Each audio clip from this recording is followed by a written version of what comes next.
পূজ্য ভগবান মহাবীর, তথাগত ভগবান বুদ্ধ বিজ্ঞ হওয়া সত্ত্বেও লোকভাষাতে গীতারই সংবাদবাহক। আত্মা সত্য এবং পূর্ণ সংযম দ্বারা আত্মস্থিতি লাভ করা যায়, এই নির্ণয় গীতা শাস্ত্রেরই। বুদ্ধ ওই তত্ত্বকেই সর্বজ্ঞ এবং অবিনাশী পদ বলে গীতার নির্ণয়টিকেই স্বীকার করেছেন। শুধু তাই নয়, বিশ্ববাঙ্ময়ে ধর্মের নামে সার সর্বস্ব বলে যা কিছু আছে, যেমন একমাত্র ঈশ্বর, প্রার্থনা, পশ্চাতাপ, তপস্যা, এ সমস্তই গীতা শাস্ত্রের উপদেশ। সেই উপদেশ স্বামী শ্রী অর্গড়ানন্দজির শ্রীমুখ নিঃসৃত যথার্থ গীতা, মানুষের মুক্তির দিব্য বার্তা।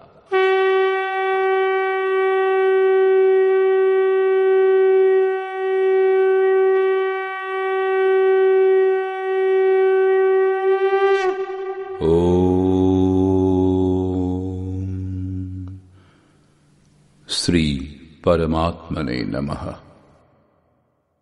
যথার্থ গীতা, শ্রীমদ্ ভগবদ গীতা, অথ চতুর্থ অধ্যায়। তৃতীয় অধ্যায়ে যোগেশ্বর শ্রীকৃষ্ণ আশ্বাস দিয়েছিলেন যে দোষ দৃষ্টি মুক্ত হয়ে যিনি শ্রদ্ধাপূর্বক আমার মতানুযায়ী চলবেন, তিনি সকল কর্মবন্ধন থেকে সম্পূর্ণরূপে মুক্ত হয়ে যাবেন। যোগী অর্থাৎ জ্ঞানযোগ এবং কর্মযোগ আমাদের কর্মবন্ধন থেকে মুক্তি দিতে পারে। এই যোগেই যুদ্ধ সঞ্চার নিহিত। বর্তমান অধ্যায়ে তিনি বলেছেন, এই যোগের প্রণেতা কে, কিভাবে এর ক্রমিক বিকাশ হয়। শ্রী ভগবান উবাচ,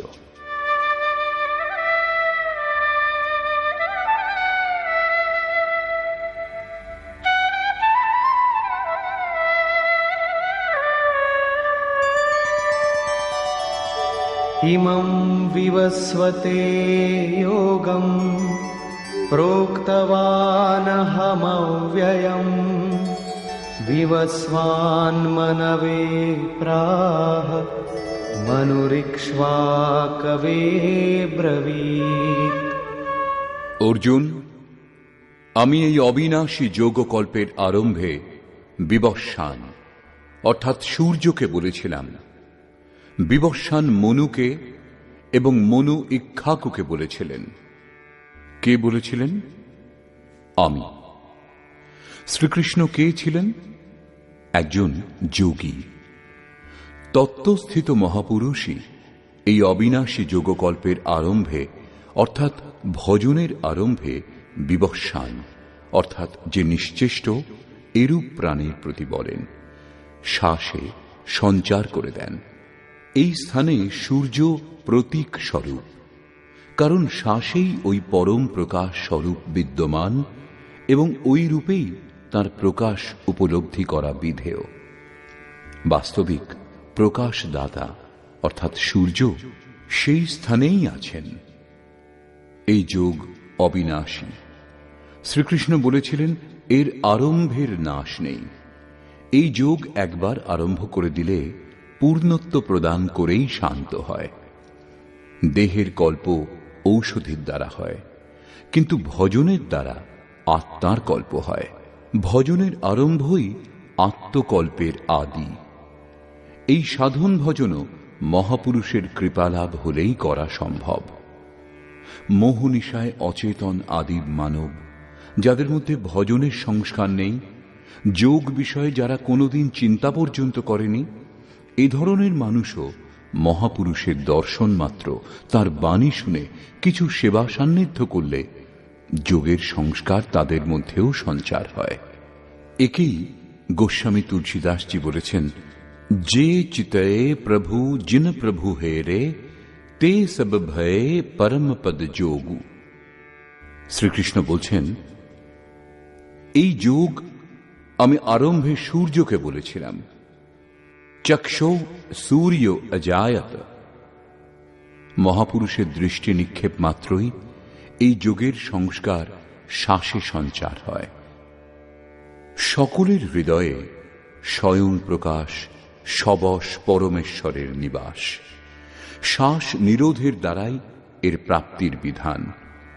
শ্বাসে সংস্কারের সৃজনই হল সূর্যের প্রতি বলা। সময় হলে এই সংস্কারের স্ফুরণ মনে হয়। মনুর প্রতি এই হল সূর্যের বক্তব্য। মনে স্ফুরণ হলে মহাপুরুষের উপদেশের প্রতি ইচ্ছা জাগ্রত হয়। মনে কোনো ভাবের স্ফুরণ হলেই তা লাভ করবার ইচ্ছাও অবশ্যই হয়। মনু ইক্ষ্বাকুকে তাই বলেছিলেন। আগ্রহ জাগবে যে সেই নিয়ত কর্ম করি যা অবিনাশী, যা কর্মবন্ধন থেকে মুক্তি দেবে। যদি এমনই হয় তাহলে করা যাক। এবং এইভাবেই আরাধনাতে তীব্রতা এসে যায়।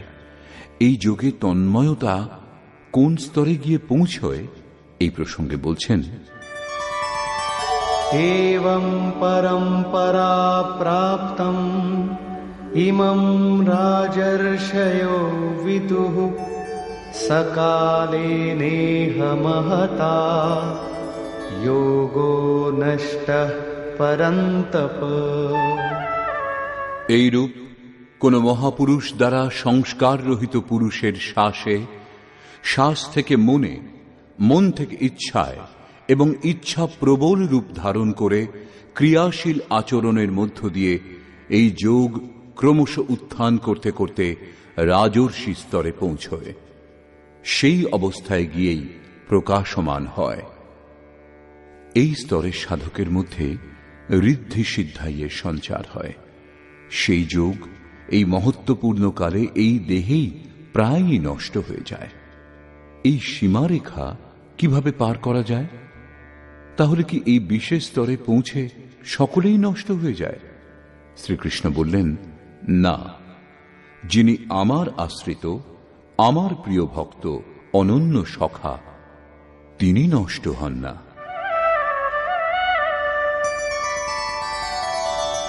स एवायं मया तेद्य योगः प्रोक्तः पुरातनः भक्तोऽसि मे सखा चेति रहस्यं ह्येतदुत्तमम्।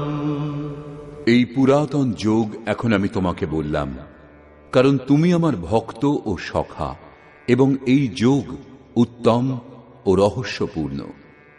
অর্জুন ক্ষত্রিয় শ্রেণীর সাধক ছিলেন, রাজর্ষি স্তরের ছিলেন, যেখানে ঋদ্ধি সিদ্ধাইয়ের লোভে পড়ে সাধক নষ্ট হয়ে যায়। এই স্তরেও যোগ কল্যাণের মুদ্রাতেই থাকে, কিন্তু প্রায়ই সাধক এখানে এসে স্খলিত হয়ে যায়। এইরূপ অবিনাশী কিন্তু রহস্যময় যোগ সম্বন্ধে শ্রীকৃষ্ণ অর্জুনকে বললেন, কারণ অর্জুন নষ্ট হবার অবস্থায় ছিলেন। কেন বললেন? এই জন্য যে তুমি আমার ভক্ত, অনন্যভাবে আমার আশ্রিত, প্রিয় এবং সখা। অধ্যায়ের আরম্ভে ভগবান বলেছেন, এই অবিনাশী যোগ সম্বন্ধে কল্পের আরম্ভে আমি সূর্যকে বলেছিলাম। সূর্যের কাছ থেকে মনু এই গীতাই লাভ করেছিলেন। মনু একে নিজের স্মৃতিতে সুরক্ষিত রেখেছিলেন। মনুর কাছ থেকে এই স্মৃতি ইক্ষ্বাকু লাভ করেছিলেন, যা ক্রমশ রাজর্ষিগণ লাভ করেছিলেন। কিন্তু এই মহত্বপূর্ণ কালে যোগ বিলুপ্ত হয়ে গিয়েছিল। সেই পুরাতন স্মৃতি জ্ঞান সম্বন্ধে ভগবান অর্জুনকে বলেছিলেন। সারাংশ হল, মনু যে জ্ঞান লাভ করেছিলেন সেই জ্ঞানই হল এই গীতা শাস্ত্র। মনু বংশানুক্রমে যে জ্ঞান লাভ করেছিলেন তা এই গীতা শাস্ত্র। মনু বংশানুক্রমে এই গীতাই লাভ করেছিলেন। এর অতিরিক্ত আর কোন স্মৃতি তিনি ধারণ করতেন? গীতা জ্ঞান শ্রবণ করার পর অষ্টাদশ অধ্যায়ের শেষে অর্জুন বললেন, আমি স্মৃতি লাভ করেছি যেরূপ মনু লাভ করেছিলেন। অতএব এই শ্রীমদ্ ভগবদ্ গীতাই বিশুদ্ধ মনুস্মৃতি। যে পরমাত্মাকে লাভ করতে আমরা ইচ্ছুক, সেই সদ্গুরু পরমাত্মা যখন আত্মা থেকে অভিন্ন হয়ে নির্দেশ দেবেন, তখনই যথার্থ ভজন আরম্ভ হবে। এখানে প্রেরকের স্থানে পরমাত্মা এবং সদ্গুরু একে অন্যের পর্যায়ভুক্ত। যে স্তরে সাধক দাঁড়িয়ে, সেই স্তরে যখন প্রভু স্বয়ং নেমে আসেন, আদেশ নির্দেশ দিতে থাকেন, দিকভ্রান্ত হলে রক্ষা করেন, তখনই মন বশে হয়। মন বস হোই তবহি জব প্রেরক প্রভু বরজে। ইষ্টদেব আত্মা থেকে রথী হয়ে অভিন্ন রূপে প্রেরক রূপে প্রেরণা প্রদান না করলে এই পথে ঠিক ঠিক প্রবেশ হয় না। সেই সাধক প্রত্যাশী অবশ্যই, কিন্তু তার কাছে সাধন ভজন কোথায়? পূজ্য গুরুদেব ভগবান বলতেন, হো, আমি কয়েকবারই পথভ্রষ্ট হতে হতে বেঁচে গেছি, ভগবানই বাঁচিয়েছেন। ভগবান এইভাবে বুঝিয়েছেন, এই বলেছেন। আমি জিজ্ঞাসা করেছিলাম, মহারাজজি, ভগবানও কথাবার্তা বলেন? বললেন, হ্যাঁ হ্যাঁ, ভগবানও এমনিই কথা বলেন, যেমন আমি তুমি বলে থাকি। ঘণ্টার পর ঘণ্টা বার্তালাপ চলে, কিন্তু ক্রমভঙ্গ হয় না। আমি ম্রিয়মাণ হয়েছিলাম এবং সঙ্গে সঙ্গে আশ্চর্যও হয়ে পড়েছিলাম যে ভগবান কথা বলেন, এটা তো বড় নতুন কথা।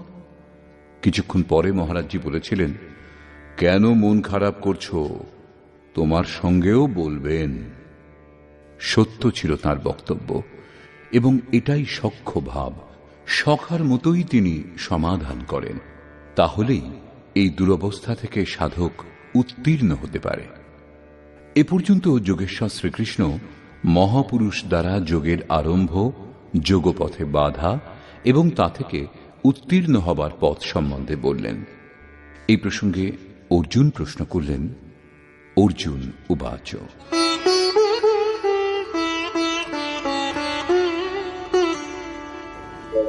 अपरं भवतो जन्म परं जन्म विवस्वतः कथमेतद्विजानीयाम् त्वमादौ प्रोक्तवानिति। ভগবান, আপনার জন্ম অপরম, এখন হয়েছে, এবং আমার মধ্যে শ্বাসের সঞ্চার বহু আগেই হয়েছিল। এই যুগ সম্বন্ধে ভজনের আদিতে আপনিই বলেছিলেন, তা কিরূপে বুঝব? এই প্রসঙ্গে শ্রীকৃষ্ণ মহারাজ বললেন, শ্রী ভগবান উবাচ। বহূনি মে ব্যতীতানি জন্মানি তব চার্জুন তান্যহং বেদ সর্বাণি ন ত্বং বেত্থ পরন্তপ। অর্জুন, আমার এবং তোমার বহু জন্ম এর পূর্বেও হয়েছে। হে পরন্তপ, আমি সেই সকল জানি, কিন্তু তুমি তা জানো না। সাধক জানে না, স্বরূপস্থ মহাপুরুষ জানেন। যিনি অব্যক্ত রূপে স্থিত, তিনি জানেন। তাহলে কি আপনিও আর সকলের মতো জন্মগ্রহণ করেন? শ্রীকৃষ্ণ বললেন, না, স্বরূপ লাভ এবং দেহ লাভ এক নয়। আমার জন্ম এই চোখে দেখা সম্ভব নয়। আমি অজন্মা, অব্যক্ত, শাশ্বত হয়েও এখন দেহের আধারযুক্ত। अवधू जीवत में कर आशा, मुए मुक्ति गुरु कहे स्वार्थी, झूठा दे विश्वासा। দেহ থাকতেই সেই পরম তত্ত্বে স্থিতি লাভ সম্ভব, কিন্তু লেশমাত্র ত্রুটি থাকলেও জন্মগ্রহণ করতে হয়। অর্জুন এখনো শ্রীকৃষ্ণকে নিজের মতোই দেহধারী বলে মনে করছেন। তিনি অন্তরঙ্গ প্রশ্ন করলেন, আপনার জন্ম কি অন্য সকলের মতোই হয়েছে? আপনিও কি দেহগুলি যেভাবে উৎপন্ন হয় সেইভাবেই জন্মগ্রহণ করেছেন? শ্রীকৃষ্ণ বললেন, अजोऽपि सन्नव्ययात्मा भूतानामीश्वरोऽपि सन् प्रकृतिं स्वामधिष्ठाय सम्भवाम्यात्ममायया। আমি বিনাশ রহিত, জন্ম রহিত এবং সমস্ত প্রাণীর প্রাণবায়ুতে সঞ্চারিত হয়েও স্বীয় প্রকৃতিকে বশীভূত করে আত্মমায়া দ্বারা আবির্ভূত হই। একটি মায়া অবিদ্যা, যা প্রকৃতিতে বিশ্বাস এনে দেয়, যা নীচ এবং অধম যোনির কারণ। অন্যটি আত্মমায়া, যা আত্মতত্ত্বকে জানবার সুযোগ এনে দেয়, স্বরূপকে জন্ম দেয়। একেই যোগমায়াও বলে, যার থেকে আমরা পৃথক ওই শাশ্বত স্বরূপের সঙ্গে যুক্ত করে মিলন করিয়ে দেয়। সেই আত্মিক প্রক্রিয়া দ্বারা আমি স্বীয় ত্রিগুণময়ী প্রকৃতিকে বশীভূত করে আবির্ভূত হই। প্রায় লোকে বলে যে ভগবানের অবতার হবে, তখন দর্শন করব। শ্রীকৃষ্ণ বললেন, এমন কিছুই হয় না যে অন্য কেউ দেখতে পাবে। স্বরূপের জন্ম পিণ্ডরূপে হয় না। শ্রীকৃষ্ণ বললেন, যোগ সাধনা দ্বারা, আত্মমায়া দ্বারা নিজের ত্রিগুণময়ী প্রকৃতিকে স্ববশ করে আমি ক্রমশ আবির্ভূত হই। কিন্তু কোন কোন পরিস্থিতিতে? यदा यदा हि धर्मस्य ग्लानिर्भवति भारत अभ्युत्थानमधर्मस्य तदात्मानं सृजाम्यहम्। হে অর্জুন, যখন যখন পরম ধর্ম পরমাত্মার জন্য হৃদয় গ্লানিতে ভরে যায়, যখন অধর্মের বৃদ্ধিতে ভক্ত উদ্ধারের পথ দেখতে পায় না, তখন আমি আত্মস্বরূপের রচনা করি। এরূপ গ্লানি মনুর হয়েছিল। হৃদয় বহুত দুঃখ লাগ, জন্ম গয়েউ হরি ভগতি বিনু। যখন আপনার হৃদয় অনুরাগে ভরে ওঠে, ওই শাশ্বত ধর্মের জন্য গদগদ গীরা নয়ন বহ নীরা, এই প্রশান্ত ভাব আসে। চেষ্টা করেও যখন অনুরাগী ভক্ত অধর্ম থেকে উদ্ধার হতে পারে না, এইরূপ পরিস্থিতিতে আমি স্বরূপের রচনা করি। অর্থাৎ ভগবান কেবল অনুরাগীর জন্যই আবির্ভূত হন। সো কেবল ভগতন হিত লাগি। এই অবতার কোন কোন ভাগ্যবান সাধকের অন্তরে অবতীর্ণ হন? আপনি আবির্ভূত হয়ে কি করেন? परित्राणाय साधूनां विनाशाय च दुष्कृतां धर्म संस्थापनार्थाय संभवामि युगे युगे। অর্জুন, সাধূনাম পরিত্রাণায়, একমাত্র পরমাত্মাই প্রধান সাধনযোগ্য, যাকে লাভ করবার পর সাধনার আর প্রয়োজন থাকে না। সেই সাধনীয় লাভে সাহায্য করে যে বিবেক, বৈরাগ্য, সম, দম ইত্যাদি দৈবী সম্পদগুলি, সেগুলি নির্বিঘ্নে প্রবাহিত করবার জন্য, এবং দুষ্কৃতাম, যাদের মাধ্যমে দোষযুক্ত কার্যগুলি সম্পাদিত হয়, সেই কাম, ক্রোধ, রাগ, দেশাদি বিজাতীয় প্রবৃত্তিসমূহ সমূলে নষ্ট করতে এবং ধর্মকে উত্তম রূপে স্থাপন করতে আমি যুগে যুগে আবির্ভূত হই। যুগের তাৎপর্য এখানে সত্য, ত্রেতা, দাপর যুগ নয়। যুগধর্মের উত্থান পতন মানুষের স্বভাবের ওপর নির্ভর করে। যুগধর্ম চিরকাল ধরে আছে। রামচরিত মানসে সংকেত দেওয়া হয়েছে, নিত युग धर्म हो ही सब केरे हृदय राम माया के प्रेरे। যুগধর্মের ধারণা সকলের হৃদয়ে সব সময় থাকে। যুগধর্ম অবিদ্যা থেকে নয়, পরন্তু বিদ্যা থেকে উৎপন্ন হয়। রামমায়ার প্রেরণা থেকেই এটা হয়। রামমায়াকেই প্রস্তুত শ্লোকে আত্মমায়া বলা হয়েছে। হৃদয়ে রামের স্থিতি প্রদানকারী সেই বিদ্যা রাম দ্বারাই প্রেরিত। তাহলে এখন কি করে জানা যাবে যে কখন কোন যুগ কাজ করছে? এবং তা শুদ্ধ সত্ত্ব সমতা বিজ্ঞানা কৃত প্রভাব প্রসন্ন মন জানা। যখন হৃদয়ে শুদ্ধ সত্যগুণ কার্যরত হয়, তখন রাজস এবং তামস দুটি গুণই শান্ত হয়ে যায়, বৈষম্য শেষ হয়ে যায়।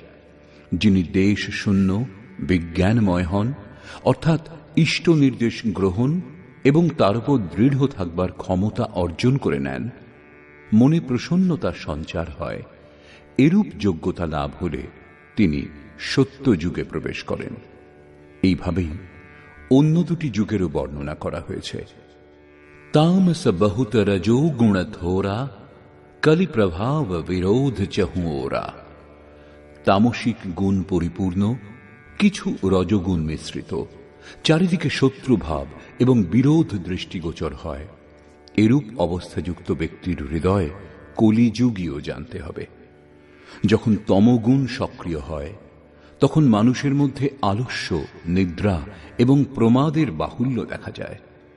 তমগুণী ব্যক্তি কর্তব্য জেনেও তাতে প্রবৃত্ত হতে পারে না, নিষিদ্ধ কর্ম জানার পরেও তা থেকে নিবৃত্ত হতে পারে না। এইভাবে যুগধর্মের উত্থান পতন মানুষের আন্তরিক যোগ্যতার উপর নির্ভর করে। কোন মহাপুরুষ এই যোগ্যতাগুলিকেই 4টি যুগ বলেছেন।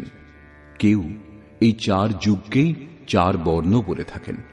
কেউ এগুলিকেই অতি উত্তম, উত্তম, মধ্যম এবং নিকৃষ্ট সাধকের 4টি শ্রেণী রূপে চিহ্নিত করেন। প্রত্যেক যুগে ইষ্ট সহায়ক রূপে সঙ্গে থাকেন। হ্যাঁ, উচ্চ শ্রেণীতে অনুকূল সাহায্য বেশি পাওয়া যায় এবং নিম্ন যুগে সহযোগ ক্ষীণ প্রতীত হয়। শ্রীকৃষ্ণ সংক্ষেপে বললেন, সাধ্য বস্তু প্রদান করে বিবেক, বৈরাগ্য ইত্যাদিকে নির্বিঘ্নে প্রবাহিত করবার জন্য এবং দূষণের হেতু কাম, ক্রোধ, রাগ, দেশ ইত্যাদিকে সম্পূর্ণরূপে বিনাশ করবার জন্য এবং পরম ধর্ম পরমাত্মাতে বিবেক বুদ্ধি অচল রাখবার জন্য আমি যুগে যুগে অর্থাৎ প্রত্যেক পরিস্থিতিতে প্রত্যেক শ্রেণীতে আবির্ভূত হই। কিন্তু হৃদয়ে গ্লানি উৎপন্ন হওয়া আবশ্যক। যতক্ষণ ইষ্ট সম্মতি না দেন, ততক্ষণ আপনি বুঝতেই পারবেন না যে কোন কোন বিকার শান্ত হয়েছে এবং কোন কোন বিকার শান্ত হওয়া এখনো বাকি। প্রত্যেক শ্রেণীর যোগ্যতার সঙ্গে ইষ্ট থাকেন। অনুরাগীর হৃদয়ে তিনি প্রকট হন। ভগবান প্রকট হলে সকলেই কি নিশ্চয়ই তার দর্শন করবে? শ্রীকৃষ্ণ বললেন, না।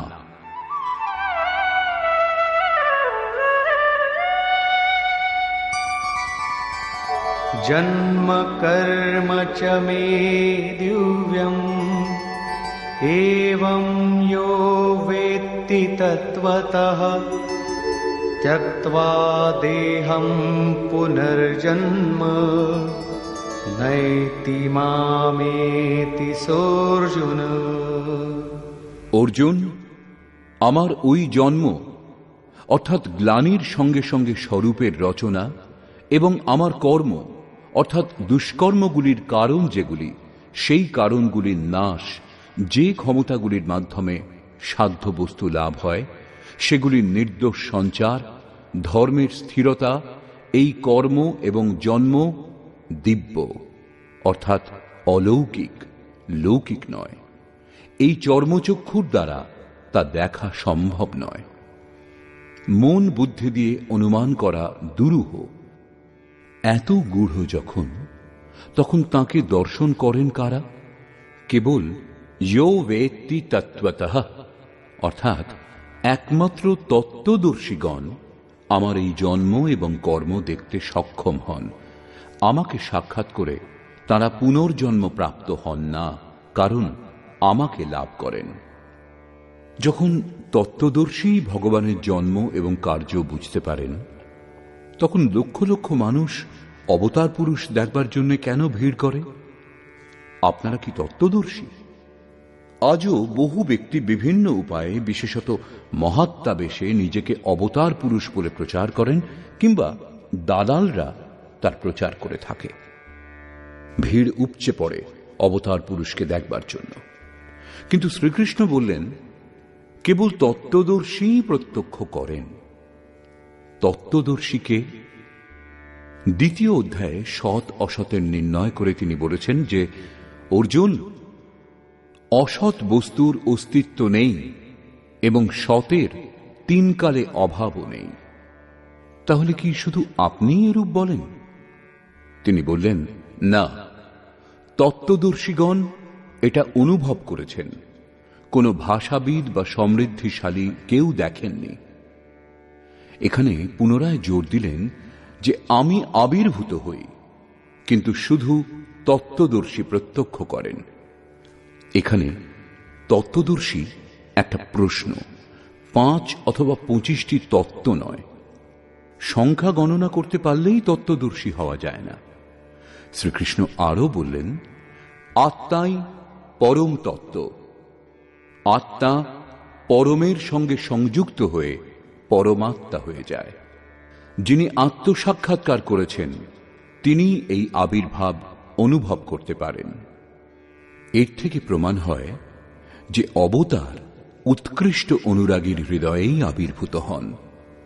আরম্ভে সাধকের অনুভবে তা ধরা পড়ে না। সাধক বুঝতে পারেন না তাকে সংকেত কে দেন, কে পথ দেখান। কিন্তু পরম তত্ত্ব পরমাত্মার দর্শনের পরই তিনি দেখতে এবং বুঝতে পারেন, এবং দেহত্যাগের পর তাকে আর জন্মগ্রহণ করতে হয় না। শ্রীকৃষ্ণ বললেন, আমার জন্ম দিব্য। এই জন্ম যিনি প্রত্যক্ষ করেন তিনি আমাকে লাভ করেন।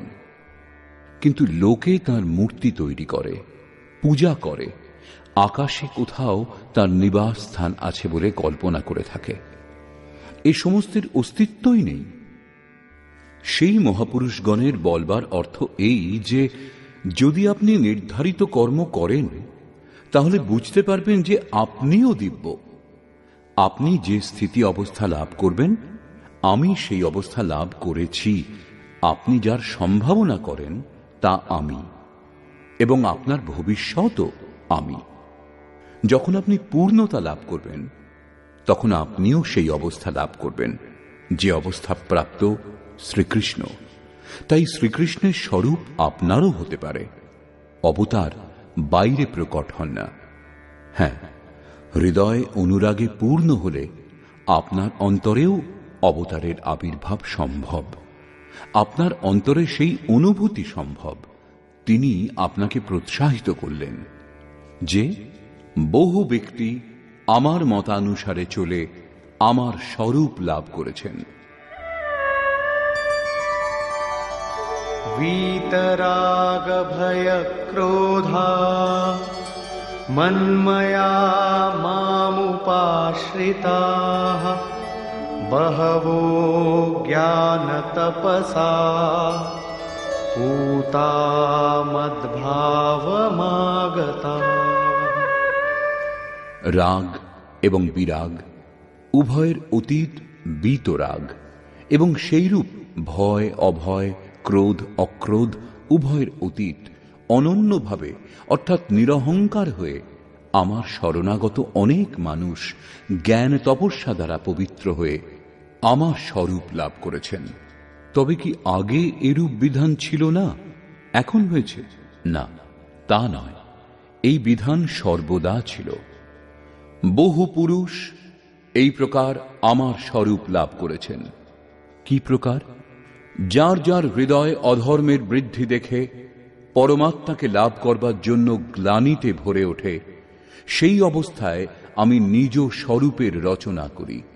তারা আমারই স্বরূপ লাভ করেন। যাকে যোগেশ্বর শ্রীকৃষ্ণ তত্ত্বদর্শন বলেছিলেন, এখানে তাকেই জ্ঞান বলছেন। পরম তত্ত্ব পরমাত্মাকে বলে। তাঁকে প্রত্যক্ষ করে তাঁকে জানাই জ্ঞান। এরূপ জানেন যিনি, তিনি জ্ঞানী, এবং তিনি আমার স্বরূপ লাভ করেন। এই প্রশ্ন এখানেই সম্পূর্ণ হল। এখন তিনি যোগ্যতার আধারে ভজনাকারীদের শ্রেণী বিভাগ করছেন।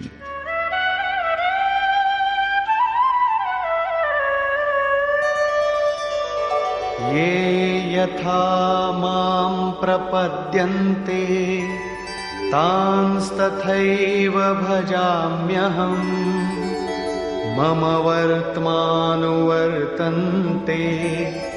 मनुष्याः पार्थ सर्वशः।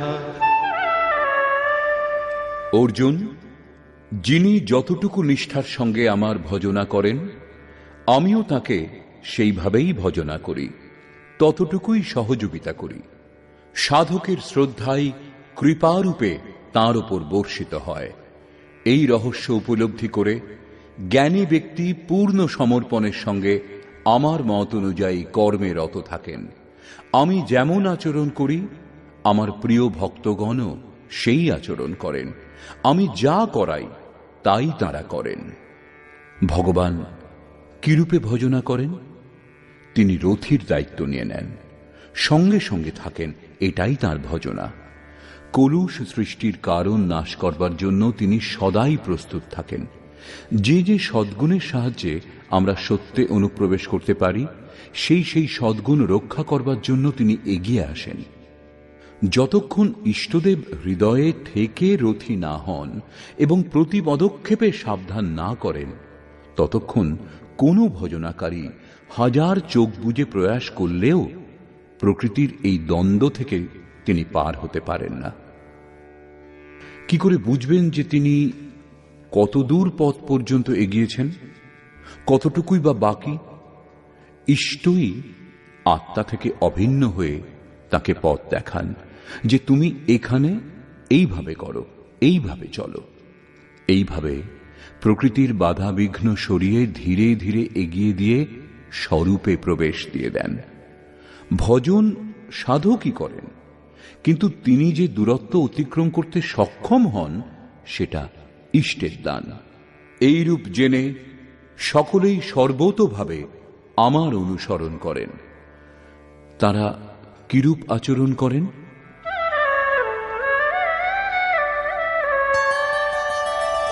काङ्क्षन्तः कर्मणां सिद्धिं यजन्त इह देवताः क्षिप्रं हि मानुषे लोके सिद्धिर्भवति कर्मजा। সেই পুরুষ এই দেহে কর্মে সাফল্য কামনা করে অন্যান্য দেবতার পূজা করেন। সেই কর্ম কি? শ্রীকৃষ্ণ বললেন, অর্জুন, তুমি নির্ধারিত কর্ম করো। নির্ধারিত কর্ম কি? যজ্ঞের প্রক্রিয়ায় কর্ম। যজ্ঞ কি? সাধনার বিধি বিশেষ, যাতে শ্বাস প্রশ্বাসের আহুতি ইন্দ্রিয় সমূহের বহির্মুখী প্রবাহকে সংযমের অগ্নিতে হোম করা হয়, যার পরিণাম পরমাত্মা। কর্মের শুদ্ধ অর্থ হল আরাধনা, যার স্বরূপ বর্তমান অধ্যায়ে পরে স্পষ্ট হবে। এই আরাধনার পরিণাম কি? সংসিদ্ধিম, পরম সিদ্ধি, পরমাত্মা। ইয়ান্তি ব্রহ্ম সনাতনম, শাশ্বত ব্রহ্মে প্রবেশ, পরম নৈষ্কর্মের স্থিতি। শ্রীকৃষ্ণ বললেন, আমার কথা মতো চলেন যারা, তারা এই মনুষ্যলোকে কর্মের পরিণাম পরম নৈষ্কর্ম সিদ্ধির জন্য অন্যান্য দেবতাকে পূজা করেন, অর্থাৎ দৈবী সম্পদ বলবতী করেন। তৃতীয় অধ্যায়ে তিনি বলেছিলেন, এই যজ্ঞ দ্বারা তুমি দেবতাদের বৃদ্ধি করো, দৈবী সম্পদ বলবতী করো।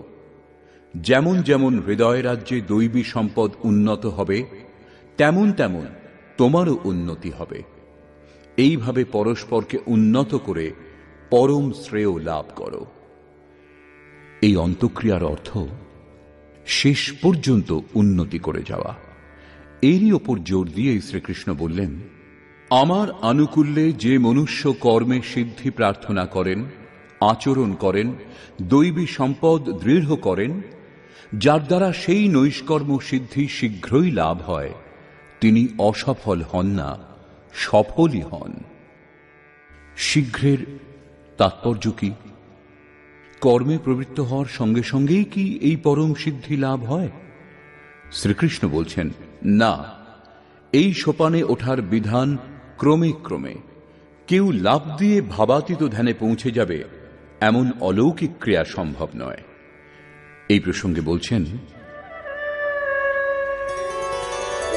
চাতুর্বর্ণ্যম ময়া সৃষ্টম গুণকর্ম বিভাগশঃ তস্য কর্তারমপি মাম বিদ্য কর্তারমব্যয়ম। অর্জুন, চাতুর্বর্ণ্যম ময়া সৃষ্টম, 4 বর্ণের রচনা আমি করেছি। তাহলে কি মানুষকে 4টি শ্রেণীতে ভাগ করেছেন? শ্রীকৃষ্ণ বললেন, না, গুণ কর্ম বিভাগশঃ, গুণের আধারে কর্মকে 4 ভাগে বিভাগ করেছি। গুণ এখানে মাপদণ্ড। তামসিক গুণ সক্রিয় থাকলে আলস্য, নিদ্রা, প্রমাদ, কর্মে প্রবৃত্ত না হওয়ার স্বভাব, অকর্তব্য জেনেও তার থেকে নিবৃত্ত হতে অক্ষম হবে। এরূপ অবস্থাতে সাধন আরম্ভ হবেই বা কি করে? আপনি এই কর্মের জন্য যদি প্রয়াসী হতে চান, ঘণ্টা 2-3 আরাধনাতেও বসেন, তাহলেও 10 মিনিটের জন্যেও কিন্তু একাগ্রচিত্ত হতে পারবেন না। হ্যাঁ, দেহটাকে অবশ্যই বসিয়ে রাখবেন, কিন্তু যে মনকে স্থির করা উচিত, বায়ু তরঙ্গে তা বিক্ষিপ্ত থাকে, কুতর্কের জালে জড়িয়ে থাকে, তরঙ্গের ওপর তরঙ্গ ছেয়ে আসে। এখন প্রশ্ন, তাহলে আপনি বসেন কেন? সময় নষ্ট করেন কেন? এরূপ অবস্থাতে শুধু পরিচর্যাত্মকম কর্ম শূদ্রস্যাপি স্বভাবজম, যিনি অব্যক্ত স্থিতিযুক্ত, অবিনাশী তত্ত্বে স্থিত, তাঁর এবং এই পথে অগ্রসর নিজের থেকে উন্নত সাধকের সেবা করুন। এই সেবা দ্বারা দূষিত সংস্কার শান্ত হবে এবং যে সংস্কার এই সাধনায় এগিয়ে দেবে তা সবল হতে শুরু করবে। তামসিক গুণ ক্রমশ ম্লান হয়ে এলে রাজসিক গুণের প্রাধান্য এবং সাত্ত্বিক গুণের স্বল্প সঞ্চারের সঙ্গে সাধকের ক্ষমতা বৈশ্য শ্রেণীর হয়। সেই সময় ওই সাধক ইন্দ্রিয় সংযম এবং আত্মিক সম্পত্তির সংগ্রহ স্বভাবত করে যাবেন। কর্মে তৎপর ওই সাধকের মধ্যে এইভাবে একদিন সাত্ত্বিক গুণের বাহুল্য ঘটবে, রাজসিক গুণ হ্রাস হয়ে আসবে, তামসিক গুণ শান্ত হয়ে যাবে। ওই সময় সাধক ক্ষত্রিয় শ্রেণীতে প্রবেশ করবেন। তখন শৌর্য, কর্মে প্রবৃত্ত থাকবার ক্ষমতা, পশ্চাৎপদ না হওয়ার মনোভাব, প্রত্যেক ভাবের ওপর প্রভুত্ব, প্রকৃতির গুণত্রয় ছেদন করার ক্ষমতা তার স্বভাবের মধ্যে দেখা যাবে।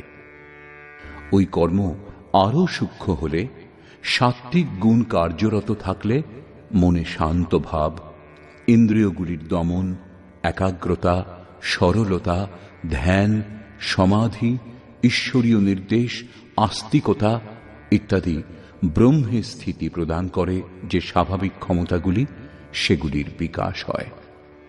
তখন ওই সাধক ব্রাহ্মণ শ্রেণীর হন। এটা ব্রাহ্মণ শ্রেণীর কর্মের নিম্নতম সীমা। যখন ওই সাধক ব্রহ্মে স্থিতি লাভ করেন, ওই অন্তিম সীমায় তিনি ব্রাহ্মণও না, ক্ষত্রিয়ও না, বৈশ্যও না, শূদ্রও না, কিন্তু অন্যের মার্গদর্শনের সময় তিনিই ব্রাহ্মণ। কর্ম একটাই, নিয়ত কর্ম, আরাধনা। অবস্থা ভেদে এই কর্মকেই উঁচু নিচু 4টি শ্রেণীতে বিভাগ করা হয়েছে। কে বিভাগ করেছেন? যোগেশ্বর বিভাগ করেছেন। অব্যক্ত স্থিতিযুক্ত মহাপুরুষ বিভাগ করেছেন। সেই অবিনাশী কর্তা আমাকে তুমি অকর্তা বলেই জানবে। কেন? ন মাম কর্মাণি লিম্পন্তি ন মে কর্মফলে স্পৃহা ইতি মাম যোऽভিজানাতি কর্মভির্ন সবধ্যতে। কারণ কর্মফলে আমার স্পৃহা নেই। কর্মফল কি? শ্রীকৃষ্ণ পূর্বেই বলেছেন, যার দ্বারা যজ্ঞ পূর্ণ হয় সেই ক্রিয়ার নাম কর্ম, এবং যজ্ঞ সম্পূর্ণ হলে পরিণাম স্বরূপ যা লাভ হয় সেই জ্ঞানামৃত পান করেন যিনি, তিনি শাশ্বত সনাতন ব্রহ্মে স্থিতি লাভ করেন। কর্মের পরিণাম পরমাত্মা। এখন পরমাত্মাকে লাভ করবার ইচ্ছাও পূর্ণ হওয়ার জন্য সেই ইচ্ছাও বাকি নেই, কারণ এখন তিনি এবং আমি অভিন্ন। আমি অব্যক্ত স্বরূপ, তাঁরই স্থিতিযুক্ত। এর থেকে শ্রেষ্ঠ কোনো সত্তা নেই যার জন্য কর্মের প্রতি দুর্বলতা রাখব। সেই জন্য কর্ম আমাকে লিপ্ত করতে পারে না, এবং এই স্তর থেকে যিনি আমাকে জানেন, অর্থাৎ যিনি কর্মের পরিণাম পরমাত্মাকে লাভ করেন, তিনিও কর্মে আবদ্ধ হন না। যেমন শ্রীকৃষ্ণ, তেমনি সেই স্তরের জ্ঞানী মহাপুরুষ। एवं ज्ञात्वा कृतं कर्म पूर्वैरपि मुमुक्षुभिः कुरु कर्मैव तस्मात् त्वं पूर्वैः पूर्वतरं कृतम्। অর্জুন, প্রাচীন মুমুক্ষুগণ এই প্রকার জেনেই কর্ম করেছেন। কি জেনে? যখন কর্মের পরিণাম পরমাত্মা পৃথক থাকেন না, কর্মের পরিণাম পরমাত্মার স্পৃহা সমাপ্ত হলে ওই পুরুষ কর্ম দ্বারা আবদ্ধ হন না। শ্রীকৃষ্ণ এইরূপ স্থিতিযুক্ত, সেই জন্য তিনিও কর্মে লিপ্ত হন না। সেই স্তর সম্বন্ধে জ্ঞাত হলে আমরাও কর্ম দ্বারা আবদ্ধ হব না। যেরূপ শ্রীকৃষ্ণ, এই সমস্ত স্তরের জ্ঞাতারও সেই একই রূপ, তিনিও কর্মবন্ধন থেকে মুক্ত হবেন। শ্রীকৃষ্ণ ভগবান, মহাত্মা, অব্যক্ত, যোগেশ্বর, মহাযোগেশ্বর যাই হন না কেন, সে স্বরূপ সকলের জন্য। এই অনুভব করেই পূর্ব মুমুক্ষ পুরুষগণ, মোক্ষ ইচ্ছুক পুরুষগণ কর্ম আরম্ভ করেছিলেন। সেই জন্য অর্জুন, তুমিও এই কর্ম করো যা পূর্বপুরুষগণ সর্বদা করে এসেছেন। এটাই কল্যাণের একমাত্র পথ। এ পর্যন্ত যোগেশ্বর শ্রীকৃষ্ণ কর্ম করবার উপর জোর দিয়েছেন, কিন্তু স্পষ্ট বলেননি যে কর্ম কি। দ্বিতীয় অধ্যায়ে তিনি কর্মের নামমাত্র নিয়েছেন এবং বলেছেন, এখন একেই তুমি নিষ্কাম কর্ম মনে করো এবং এই বিষয়ে শোনো। এর বিশেষত্বের বর্ণনা করেছেন। বলেছেন, এই কর্ম আমাদের জন্ম মৃত্যুর মহাভীতি থেকে রক্ষা করে। কর্ম করবার সময় সাবধান হতে বলেছেন, কিন্তু বলছেন না কর্ম কি। তৃতীয় অধ্যায় বলেছেন, জ্ঞান মার্গ ভালো লাগুক অথবা নিষ্কাম কর্মযোগ, উভয় মার্গেই কর্ম করতেই হবে। কর্ম ত্যাগ করলেই কেউ জ্ঞানী হয় না, এবং কর্ম আরম্ভ না করে নিষ্কর্মীও হওয়া যায় না। হঠকারিতাবশত যে করে না সে দাম্ভিক। সেই জন্য মন থেকে ইন্দ্রিয়গুলিকে সংযত করে কর্ম করো। কোন কর্ম? বললেন, নিয়ত কর্ম করো। নিয়ত কর্ম কি? যজ্ঞের প্রক্রিয়ায় নির্ধারিত কর্ম। এ এক নতুন জিজ্ঞাসা। যজ্ঞ কি? যার অনুষ্ঠান করলে কর্মের আচরণ করা হয়। এখানেও যজ্ঞের উৎপত্তি বিষয় বলেছেন, এর বিশেষত্বের বর্ণনা করেছেন, কিন্তু যজ্ঞ কি তা বললেন না। তাহলে কর্ম কি স্পষ্ট হতো। এখনো কর্ম কি তা স্পষ্ট হয়নি। এবারে বলছেন, অর্জুন, কর্ম কি অকর্ম কি এই বিষয়ে বড় বড় বিদ্বানরাও মোহিত, তাই তা সুস্পষ্টভাবে জানা উচিত। কিং কর্ম কিমকর্মেতি কবয়োপ্যত্র মোহিতাঃ তত্তে কর্ম প্রবক্ষ্যামি যজ্ঞাত্বা মোক্ষ্যসে শুভাৎ। কর্ম কি অকর্ম কি এই বিষয়ে বুদ্ধিমান পুরুষগণ মহাচ্ছন্ন। সেই জন্য আমি সেই কর্ম কি তা তোমাকে স্পষ্টভাবে বলবো, যা জেনে তুমি অশুভাৎ মোক্ষসে অর্থাৎ সংসার বন্ধন থেকে সম্পূর্ণরূপে মুক্ত হবে। কর্মই সংসার বন্ধন থেকে মুক্ত করে। এই কর্মকে জানবার জন্য শ্রীকৃষ্ণ পুনরায় জোর দিলেন। কর্মণো হ্যপি বোদ্ধব্যম বোদ্ধব্যম চ বিকর্মণঃ অকর্মণশ্চ বোদ্ধব্যম গহনা কর্মণো গতিঃ। কর্মের এবং অকর্মের স্বরূপ অবগত হওয়া আবশ্যক, এবং বিকর্ম অর্থাৎ বিকল্প শূন্য বিশেষ কর্ম যার আচরণ আপ্তপুরুষগণ করতে সমর্থ হন তাও অবগত হওয়া আবশ্যক, কারণ কর্মের গতি দুর্ভেদ্য। কিছু লোক বিকর্মের অর্থ নিষিদ্ধ কর্ম, মনোযোগ সহকারে যে কর্ম করা হয় ইত্যাদি মনে করেন। বস্তুত এখানে বি উপসর্গ বিশিষ্টতার দ্যোতক। প্রাপ্তির পর প্রত্যেক মহাপুরুষের কর্ম বিকল্প শূন্য হয়। আত্মস্থিত, আত্মতৃপ্ত, আপ্তকাম মহাপুরুষগণ কর্মে প্রবৃত্ত থাকলে কোনো লাভও হয় না এবং কর্ম ত্যাগ করলে কোনো লোকসানও হয় না। তবুও অনুগামীদের মঙ্গলের জন্য তারা কর্মে প্রবৃত্ত থাকেন। এরূপ কর্ম বিকল্প শূন্য হয়, বিশুদ্ধ হয় এবং এই কর্মকেই বিকর্ম বলা হয়। উদাহরণস্বরূপ গীতায় যেখানে যেখানে বি উপসর্গের প্রয়োগ হয়েছে সেটা তার বিশেষত্বের দ্যোতক, নিকৃষ্টতার নয়। যেমন যোগযুক্ত বিশুদ্ধাত্মা বিজিতাত্মা জিতেন্দ্রিয়ঃ, যিনি যোগযুক্ত তিনি বিশেষ রূপে শুদ্ধ আত্মাযুক্ত, বিশেষ রূপে আত্মজয়ী ইত্যাদি বিশিষ্টতার দ্যোতক স্বরূপ। এই প্রকারে গীতায় মাঝে মাঝে বিয়ের প্রয়োগ করা হয়েছে যা বিশেষ রূপে পূর্ণের দ্যোতক স্বরূপ। এই প্রকার বিকর্ম বিশিষ্ট কর্মের দ্যোতক, যা প্রাপ্তির পর মহাপুরুষগণ দ্বারা সম্পাদিত হয়, যা শুভাশুভ সংস্কারের সৃষ্টি করে না। এই হল বিকর্ম। এখন বাকি রইল কর্ম এবং অকর্ম। পরবর্তী শ্লোকে যোগেশ্বর কর্ম অকর্মের পার্থক্য প্রাঞ্জল ভাষায় বুঝিয়েছেন।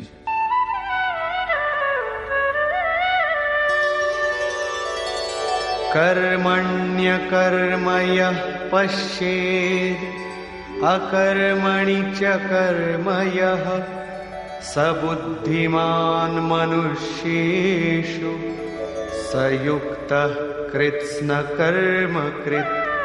যিনি কর্মে অকর্ম দেখেন, কর্মের অর্থ আরাধনা, অর্থাৎ আরাধনা করেও নিজেকে কর্তা বলে অনুভব করেন না, পরন্তু গুণত্রয়ই আমাকে চিন্তনে নিযুক্ত করে, আমি ইষ্ট দ্বারা সঞ্চালিত এরূপ অনুভব করেন। এবং যখন এই প্রকার অকর্ম দেখার ক্ষমতা এসে যায় এবং নিরন্তর কর্ম হতে থাকে, তখনই বুঝতে হবে যে ঠিক পথে কর্ম হচ্ছে। তিনি বুদ্ধিমান, মানুষের মধ্যে তিনি যোগী, যোগযুক্ত বুদ্ধি সম্পন্ন এবং সম্পূর্ণ কর্মের কর্তা। তাঁর কর্মে লেশমাত্র ত্রুটি থাকে না। অতএব এই আরাধনাই কর্ম। সেই কর্ম করুন এবং করবার সময় অকর্তা ভাব নিয়ে করুন, যে আমি তো যন্ত্রমাত্র, করাচ্ছেন ইষ্ট, এবং আমি গুণজাত অবস্থা অনুসারে চেষ্টা করে যাচ্ছি মাত্র।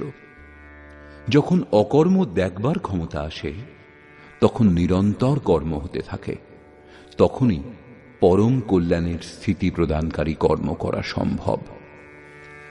পূজ্য মহারাজজি বলতেন, যতক্ষণ ইষ্ট রথী না হন, আদেশ নির্দেশ না দেন, ততক্ষণ সাধনার ঠিক ঠিক আরম্ভ হয় না।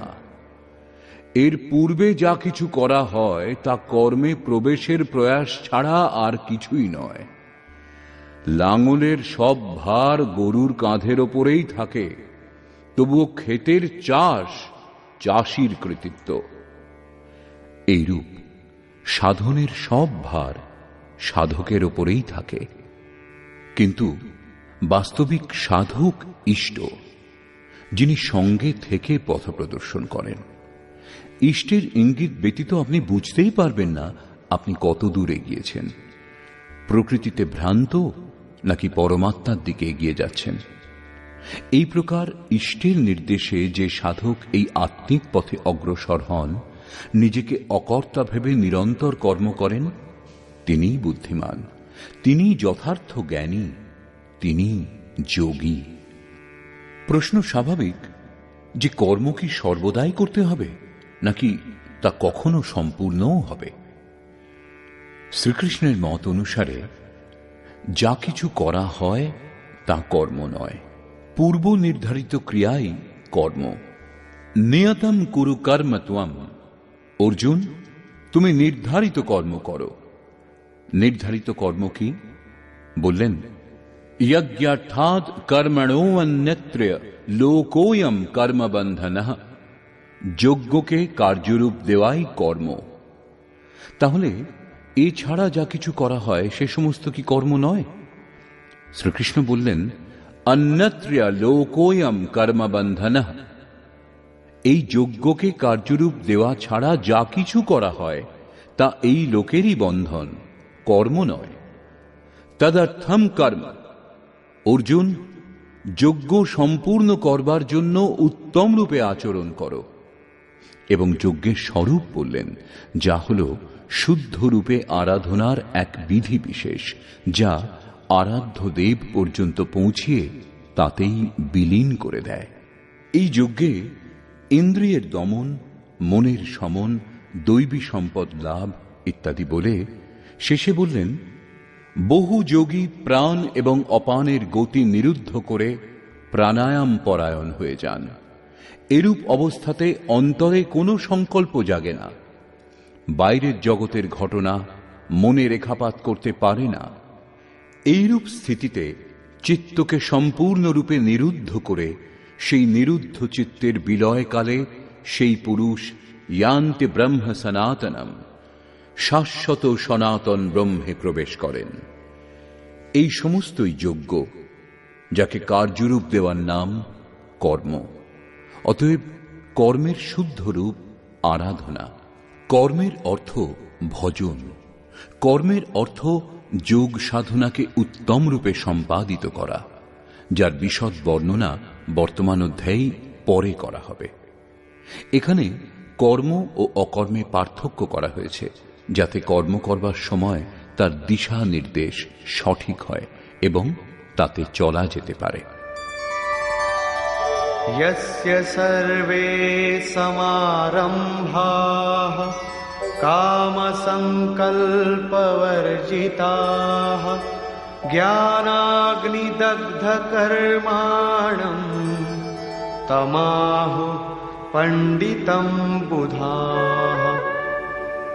অর্জুন, यस्य सर्वे समारम्भाः, যিনি সম্পূর্ণরূপে ক্রিয়া আরম্ভ করেছেন, যা পূর্বে শ্লোকে বলা হয়েছে যে অকর্ম কি তা দেখবার ক্ষমতা এলে কর্মে প্রবৃত্ত পুরুষ সম্পূর্ণ কর্মের কর্তা হন, যাতে লেশমাত্র ত্রুটি থাকে না। কাম সংকল্প বর্জিতাঃ, ক্রমশ উত্থান হতে হতে যখন এতটা সূক্ষ্ম হয় যে বাসনা এবং মনের সংকল্প বিকল্পের ঊর্ধ্বে উঠে যায়, অর্থাৎ কামনা এবং সংকল্পের নিরুদ্ধ হওয়াই মনের জয়ী অবস্থা। অতএব কর্ম এই মনকে কামনা এবং সংকল্প বিকল্পের ঊর্ধ্বে নিয়ে যায়।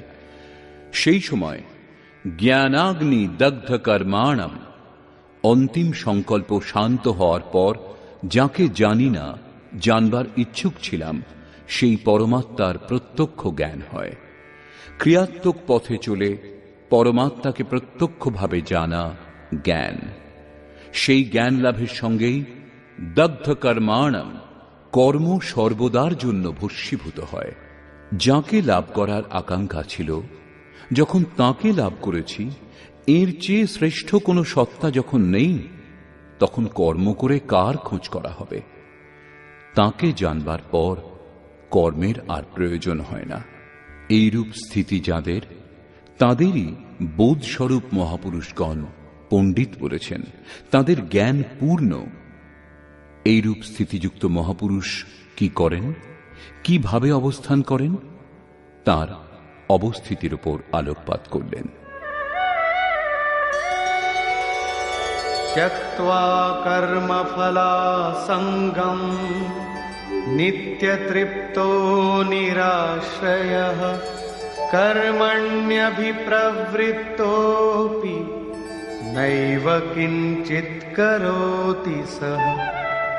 অর্জুন, সেই পুরুষ সাংসারিক আশ্রয় থেকে মুক্ত, নিত্যবস্তু পরমাত্মাতেই তৃপ্ত, কর্মের ফল পরমাত্মার আসক্তিও ত্যাগ করে, কারণ এখন পরমাত্মা অভিন্ন, অর্থাৎ উত্তম রূপে কর্মে প্রবৃত্ত থেকেও কিছুই করেন না।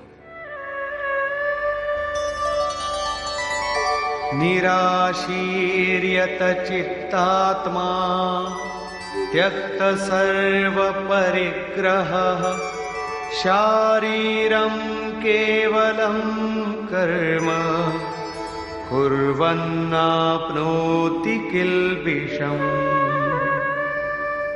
যিনি দেহ এবং অন্তঃকরণ জয় করেছেন, সকল ভোগ সামগ্রী ত্যাগ করেছেন, এরূপ আশামুক্ত পুরুষের দেহ কর্ম করছে দেখা যায় মাত্র, বস্তুত তিনি কিছুই করেন না, এই জন্য তার পাপ হয় না। তিনি পূর্ণত্ব লাভ করেছেন, সেই জন্য তাকে গমনাগমন করতে হয় না।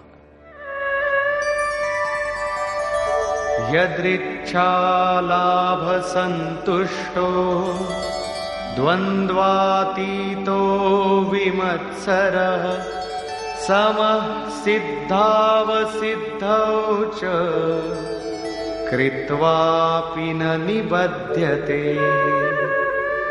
বিনা চেষ্টাতে যা কিছু লাভ হয় তাতেই সন্তুষ্ট, সুখ দুঃখ রাগ দেশ এবং হর্ষ শোকাদি দ্বন্দ্বগুলির অতীত, বিমৎসরঃ ঈর্ষামুক্ত এবং সিদ্ধি ও অসিদ্ধিতে সমত্ব ভাবযুক্ত পুরুষ কর্ম করলেও সেই কর্মে আবদ্ধ হন না। সিদ্ধি অর্থাৎ যাকে লাভ করবার ছিল তিনি যখন অভিন্ন এবং আর কখনো পৃথকও হবেন না, সেই জন্য অসিদ্ধিরও ভয় নেই। এই প্রকার সিদ্ধি ও অসিদ্ধিতে সমভাবযুক্ত পুরুষ কর্ম করেও আবদ্ধ হন না। তিনি কোন কর্ম করেন? সেই নিয়ত কর্ম, যজ্ঞের প্রক্রিয়া। পুনরায় একেই বলছেন,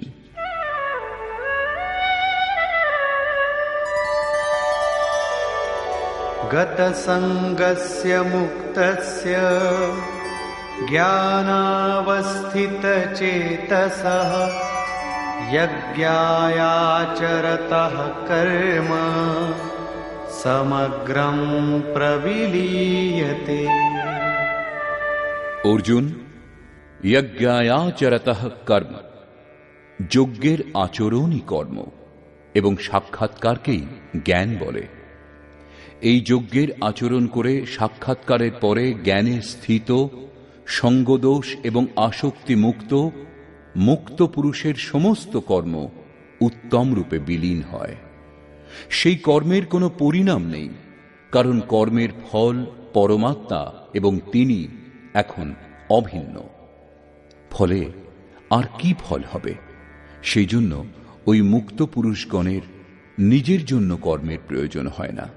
তবুও লোক সংগ্রহের জন্য তারা কর্ম করেন এবং কর্মে প্রবৃত্ত থেকেও তারা কর্মে লিপ্ত হন না। কর্ম করলেও তাতে লিপ্ত হন না কেন? এই প্রসঙ্গে বলছেন,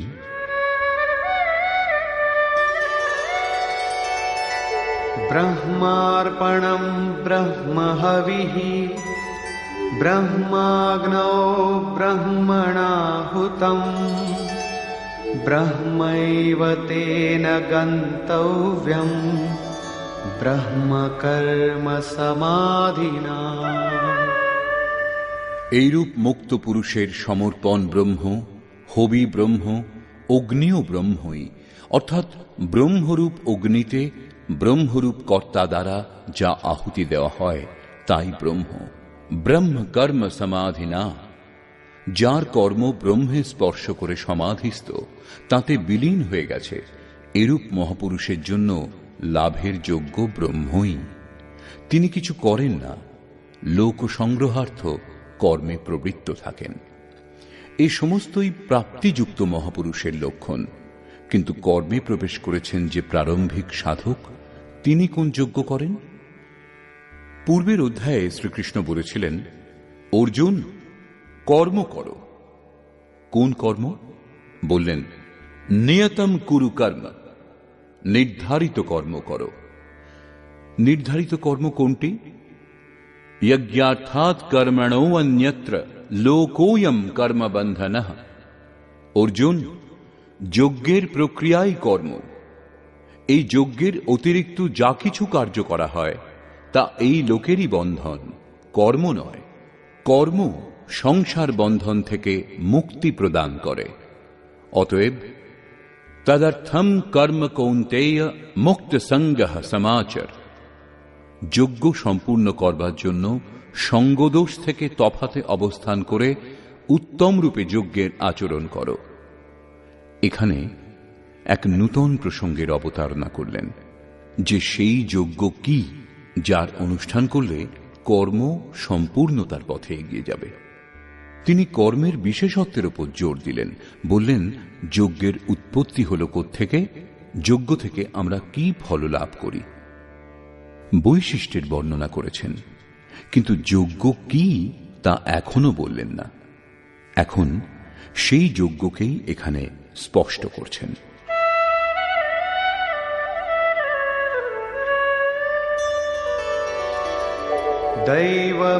दैवमेवापरे यज्ञं योगिनः पर्युपासते ब्रह्माज्ञावपरे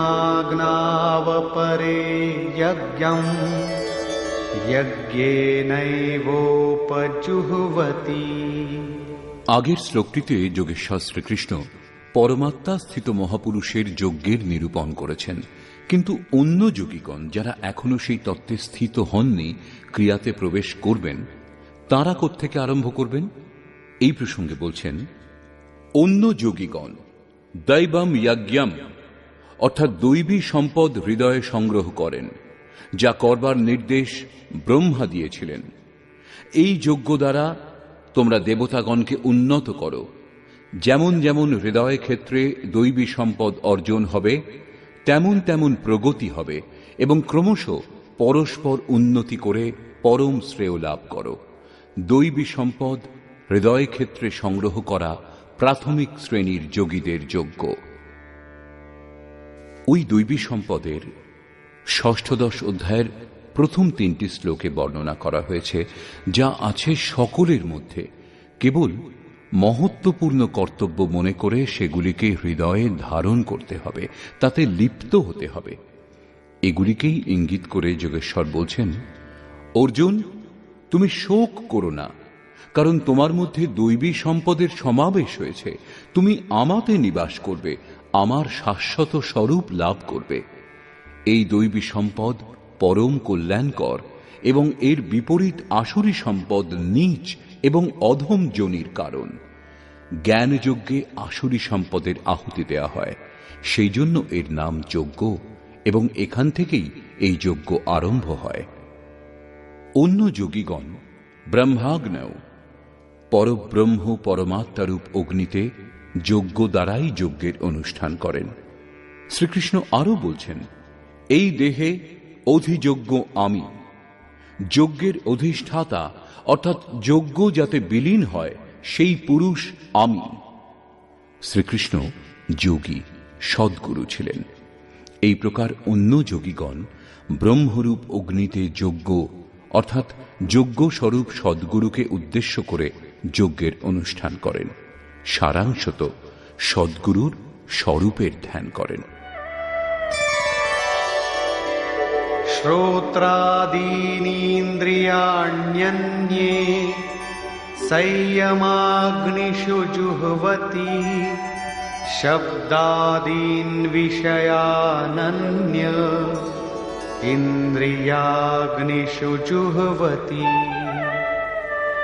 অন্য যোগীগণ শ্রোত্রাদিক অর্থাৎ শ্রোত্র, নেত্র, ত্বক, জিহ্বা, নাসিকা এই সকল ইন্দ্রিয়ের সংযমরূপ অগ্নিতে আহুতি দেন, অর্থাৎ ইন্দ্রিয়ের বিষয় থেকে আকর্ষণ করে সংযত করেন। এখানে আগুন জ্বলে না। আগুনে যেমন প্রত্যেকটি বস্তু ভস্মীভূত হয়, সেইরূপ সংযম এক প্রকার আগুন, যা ইন্দ্রিয় সমূহের বহির্মুখী প্রবাহ দগ্ধ করে। আরও অন্যান্য যোগীগণ শব্দাদিক অর্থাৎ শব্দ, স্পর্শ, রূপ, রস ও গন্ধ এই বিষয়গুলিকে ইন্দ্রিয়রূপ অগ্নিতে আহুতি দেন, অর্থাৎ সে সমস্তের আশয় পরিবর্তন করে সাধনার উপযোগী করে নেন। সাধককে সংসারে থেকেই ভজন করতে হয়। সাংসারিক ব্যক্তিদের ভালো মন্দ শব্দ সবই শোনেন। বিষয় উত্তেজক শব্দ শোনা মাত্র সাধক সেসবের আশয় বৈরাগ্যে সহায়ক, বৈরাগ্য উত্তেজক ভাবে পরিবর্তিত করে ইন্দ্রিয়াগ্নিতে আহুতি দিয়ে দেন। যেমন একবার অর্জুন চিন্তনে রত ছিলেন। অকস্মাৎ তার কর্ণকুহরে সঙ্গীত লহরী প্রতিধ্বনিত হল। মাথা তুলে দেখলেন উর্বশী দাঁড়িয়ে, যে বেশ্যা ছিল। সকলেই তার রূপে মুগ্ধ ছিল, কিন্তু অর্জুন তাকে স্নেহ দৃষ্টিতে মাতৃবৎ দেখলেন। এইভাবে দেখা মাত্র শব্দ ও রূপে বিকৃত করে যে বিকারগুলি, সেগুলি ইন্দ্রিয়ের অন্তরালে বিলীন হয়ে গিয়েছিল। এখানে অগ্নি ইন্দ্রিয়।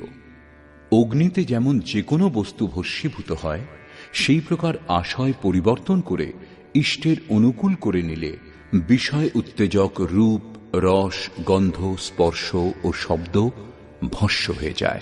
সাধকের মনে কুপ্রভাব পড়ে না। সাধক এই শব্দাদিকে রুচি দেখান না, এগুলি গ্রহণ করেন না। এই শ্লোকগুলিতে অপরে, অন্যে এইসব শব্দ একজন সাধকেরই উঁচু নিচু অবস্থা বিশেষ, যজ্ঞকর্তার উঁচু নিচু স্তর। অপরের তাৎপর্য পৃথক পৃথক যজ্ঞ নয়।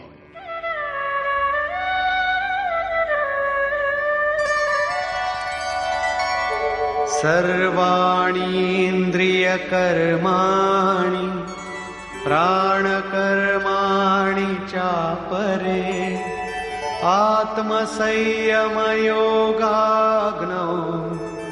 जुह्वति জ্ঞানদীপিতে। এখন পর্যন্ত যোগেশ্বর যে যজ্ঞের চর্চা করলেন, তাতে ক্রমশ দৈবী সম্পদ অর্জন করা হয়। ইন্দ্রিয় সমূহের সমস্ত চেষ্টাগুলিকে সংযত করা হয়। বিষয় উত্তেজক শব্দাদিকের প্রবল আঘাতের পরেও সেগুলির আশয় পরিবর্তন করে তাদের প্রভাব এড়ানো যায়। এর থেকে উন্নত অবস্থাযুক্ত যোগীগণ ইন্দ্রিয় সমূহের সকল চেষ্টা এবং প্রাণের ব্যাপারকে সাক্ষাৎকারের পর জ্ঞান দ্বারা প্রকাশিত পরমাত্ম স্থিতিরূপ যোগাগ্নিতে আহুতি দেন। যখন সংযমের ক্ষমতা আত্মার সঙ্গে তদ্রূপ হয়, সেই সময় বিষয়গুলিকে উদ্দীপ্ত করে যে ধারা এবং ইষ্টের প্রবৃত্তি প্রদান করে যে ধারা, দুটি ধারাই আত্মসাৎ হয়ে যায়। পরমাত্মাতে স্থিতি লাভ হয়, যজ্ঞের পরিণাম দৃষ্টিগোচর হয়। এই হল যজ্ঞের পরাকাষ্ঠা। যে পরমাত্মা লাভের ইচ্ছা ছিল, যখন তাঁতেই স্থিতি লাভ হয়েছে, তখন আর বাকি রইল কি?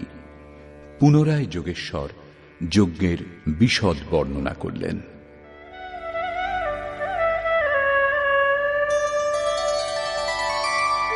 দ্রব্যযজ্ঞাস্তপোযজ্ঞা যোগযজ্ঞাস্তথা পরে স্বাধ্যায়জ্ঞানযজ্ঞাশ্চ যতয়ঃ সংশিতব্রতা। কেউ কেউ দ্রব্যযজ্ঞ করেন, অর্থাৎ আত্মপথে মহাপুরুষের সেবায় পত্রপুষ্প অর্পণ করেন। তারা সমর্পণের সঙ্গে মহাপুরুষের সেবাতে দ্রব্য দান করেন। শ্রীকৃষ্ণ আরও বলছেন, ভক্তিভাবে পত্রপুষ্প, ফল, জল যা কিছু আমাকে অর্পণ করা হয়, তা আমি গ্রহণ করি এবং তার জন্য পরম কল্যাণ সৃজন করি। এটাও যজ্ঞ। প্রত্যেক আত্মার সেবা ভ্রান্ত ব্যক্তিকে আত্মপথে নিয়ে আসা দ্রব্যযজ্ঞ, কারণ দ্রব্যযজ্ঞ প্রাকৃতিক সংস্কার ভস্মীভূত করতে সমর্থ। এই প্রকার অন্য কেউ কেউ তপোযজ্ঞা, স্বধর্ম পালনে ইন্দ্রিয়গুলিকে সংযম করেন, অর্থাৎ স্বভাবজাত ক্ষমতা অনুসারে যজ্ঞের নিম্ন এবং উন্নত অবস্থাগুলির মাঝে অবস্থান করেন। এই পথে যার জ্ঞান অল্প সে প্রথম শ্রেণীর সাধক। শূদ্র পরিচর্যা দ্বারা, বৈশ্য দৈবী সম্পদ সংগ্রহ দ্বারা, ক্ষত্রিয় কাম ক্রোধাদির উন্মূলন দ্বারা এবং ব্রাহ্মণ ব্রহ্মে প্রবেশের যোগ্যতা স্তর থেকে ইন্দ্রিয়সমূহ সংযত করেন। একই পরিশ্রম সকলকেই করতে হয়। বাস্তবে যজ্ঞ একটাই, অবস্থা অনুসারে উঁচু নিচু শ্রেণী পার হতে থাকে।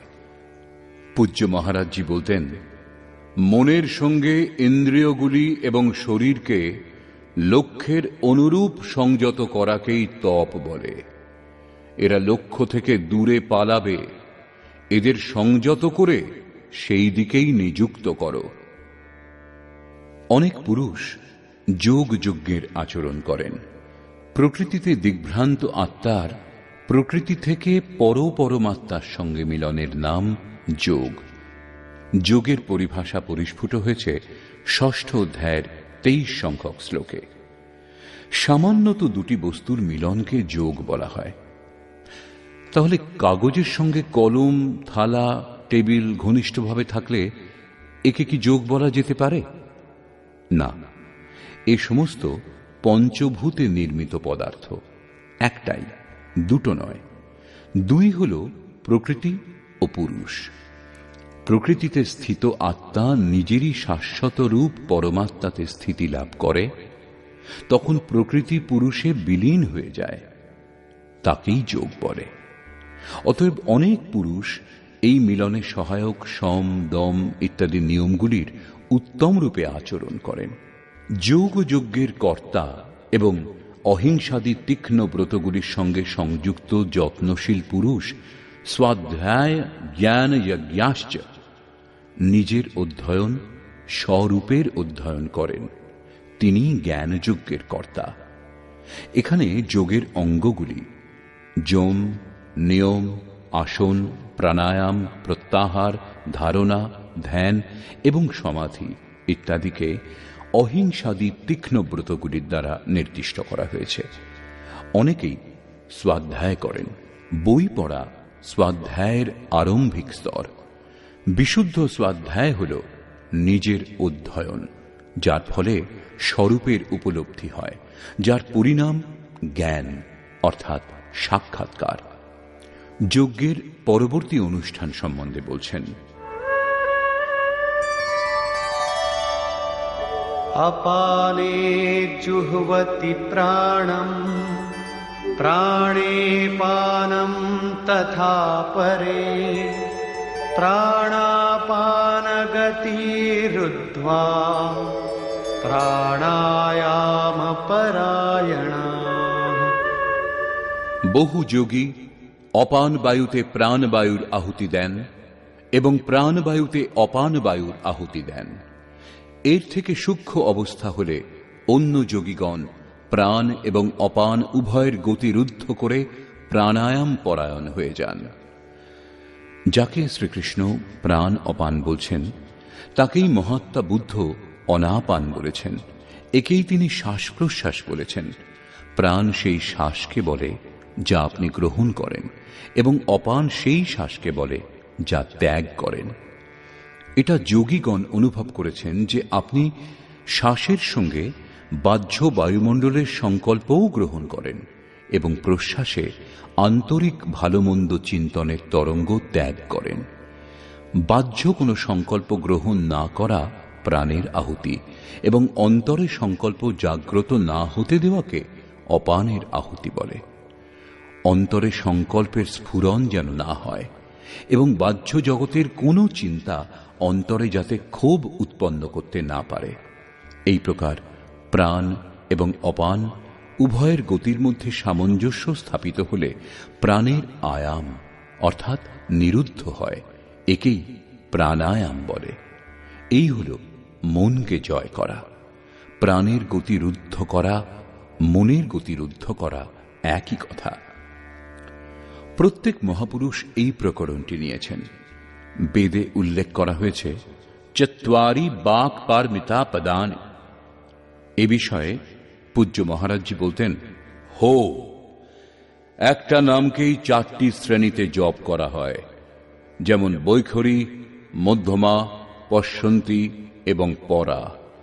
বৈখরী অর্থাৎ যা ব্যক্ত হয়, নামের উচ্চারণ এতে এমনভাবে হয় যে জপকর্তা ছাড়াও আশেপাশে কেউ থাকলে তিনিও শুনতে পাবেন। মধ্যমা অর্থাৎ মধ্যম স্বরে জপ, জপকর্তা ছাড়া আর কেউ শুনতে পাবেন না। এই উচ্চারণ কণ্ঠ থেকে উদ্ভূত হয়, ধীরে ধীরে নামের এক টানের সাহায্যে তন্ময়তা চলে আসে। সাধনা আরও সূক্ষ্ম হবার পর পশ্যন্তী অর্থাৎ নাম দেখবার ক্ষমতা চলে আসে। এই অবস্থাতে আর জপ করতে হয় না, নাম শ্বাস প্রশ্বাসে নিরন্তর হতে থাকে।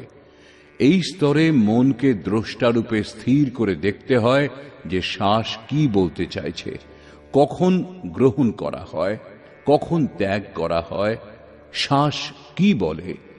মহাপুরুষগণ বলেন, এই শ্বাস নাম ছাড়া কিছুই বলে না। এই স্তরে সাধক নাম জপ করেন না, কেবল উচ্চারিত ধ্বনি শোনেন, শ্বাসের প্রতি লক্ষ্য রাখেন।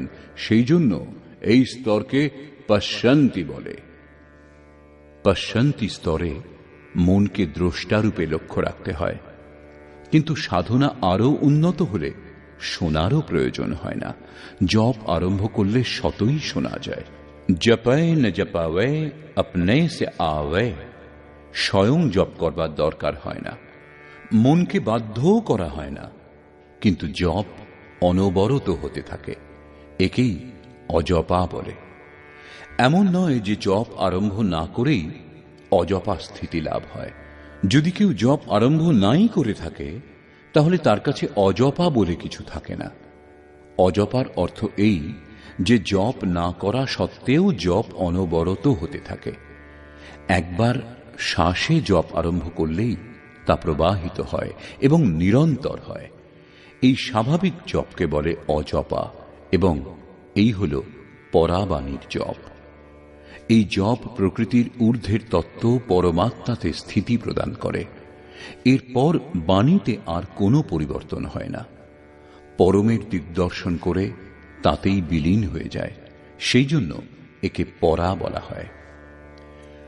প্রস্তুত শ্লোকে যোগেশ্বর শ্রীকৃষ্ণ কেবল শ্বাসের উপর লক্ষ্য রাখতে বললেন, যদিও এর পরে তিনি ওম জপের ওপর জোর দিয়েছেন। গৌতম বুদ্ধ অনাপান সতীতে শ্বাস প্রশ্বাসেরই চর্চা করেছেন। তাহলে সেই মহাপুরুষ কি বলতে চাইছেন? বস্তুত শুরুতে বৈখরী, তার থেকে মধ্যমাতে প্রবেশ, এবং এর থেকে উন্নত হলে জপের পশ্যন্তী অবস্থাতে শ্বাস ধরা পড়ে। এই সময় জপ শ্বাসে অনবরত হতে থাকে। সেই জন্য জপ করবার প্রয়োজন হয় না, তখন কেবল শ্বাসকে লক্ষ্য করে যেতে হয়। সেই জন্য প্রাণ অপান শুধু বললেন, নাম জপ করো এরূপ বলেননি, কারণ বলবার প্রয়োজন নেই। যদি বলেন তাহলে পথভ্রষ্ট হয়ে নিম্ন শ্রেণীগুলিতেই ঘোরাফেরা করতে থাকবে। মহাত্মা বুদ্ধ, গুরুদেব ভগবান এবং প্রত্যেক মহাপুরুষ যারা এই পথ দিয়ে গমন করেছেন, সকলেই একই কথা বলেছেন। বৈখরী এবং মধ্যমা নাম জপের প্রবেশদ্বার। পশ্যন্তী স্তর থেকেই নামে প্রবেশ হয়। পরা শ্রেণীতে নাম অনবরত হতে থাকে, জপ বন্ধ হয় না। এই মন শ্বাসের সঙ্গে জড়িত। যখন শ্বাসের ওপর লক্ষ্য রাখা হয়, শ্বাসে নাম নিরন্তর হতে থাকে। অন্তরে সংকল্প উদয় হয় না, এবং বাহ্য বায়ুমণ্ডলের সংকল্প অন্তরে প্রবেশও করে না। এটাই মন জয়ের অবস্থা। এরই সঙ্গে যজ্ঞের পরিণাম দেখা যায়।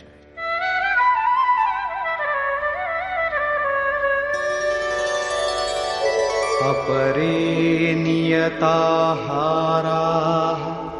प्राणान् प्राणेषु जुह्वति सर्वेऽप्येते यज्ञविदो यज्ञक्षपितकल्मषाः। অন্য যারা নিয়মিত আহার করেন তারা প্রাণকে প্রাণেই আহুতি দেন। পূজ্য মহারাজজি বলতেন, যোগীর আহারে নিয়ন্ত্রণ, আসন দৃঢ় এবং নিদ্রাতে কঠোরভাবে নিয়ন্ত্রণ হওয়া উচিত। আহার বিহারের উপর নিয়ন্ত্রণ একান্ত আবশ্যক। এরূপ বহু যোগী প্রাণকে প্রাণেই আহুতি দেন, অর্থাৎ শ্বাস গ্রহণকেই লক্ষ্য করেন, প্রশ্বাসে লক্ষ্য রাখেন না। শ্বাস গ্রহণের সময় ওম শোনেন, পুনরায় শ্বাস গ্রহণের সময়ও ওম শোনেন। এই প্রকার যজ্ঞ দ্বারা যাদের সমুদয় পাপ নষ্ট হয়েছে সেই সকল পুরুষ যজ্ঞের জ্ঞাতা। এখন যজ্ঞের পরিণাম বলছেন।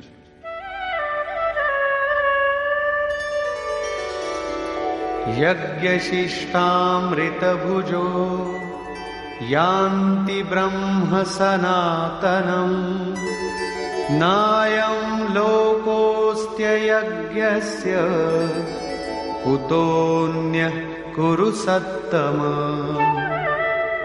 কুরু শ্রেষ্ঠ অর্জুন, যজ্ঞশিষ্টামৃত ভুজ, যজ্ঞ যা সৃষ্টি করে, শেষে যা প্রদান করে তা হল অমৃত। তার প্রত্যক্ষ অনুভূতি জ্ঞান। সেই জ্ঞানামৃত যিনি পান করেন, অর্থাৎ প্রাপ্ত কর্তা যোগীগণ, ইয়ান্তি ব্রহ্ম সনাতনম, শাশ্বত সনাতন পরম ব্রহ্মকে লাভ করেন। যজ্ঞ সম্পূর্ণ হওয়ার সঙ্গে সঙ্গে সনাতন পরব্রহ্মে স্থিতি প্রদান করে। যজ্ঞের অনুষ্ঠান না করলে কি কোনো আপত্তি আছে? শ্রীকৃষ্ণ বলছেন, যজ্ঞ রহিত পুরুষ পুনরায় এই মনুষ্য লোক অর্থাৎ মানব দেহ লাভ করে না। তাহলে অন্য লোকে কি সুখ পাওয়া যাবে? তার জন্য তির্যক যোনি সকল সুরক্ষিত, এর বেশি কিছুই নয়। অতএব যজ্ঞ করা নিতান্ত আবশ্যক। যজ্ঞ মানুষ মাত্রের জন্য।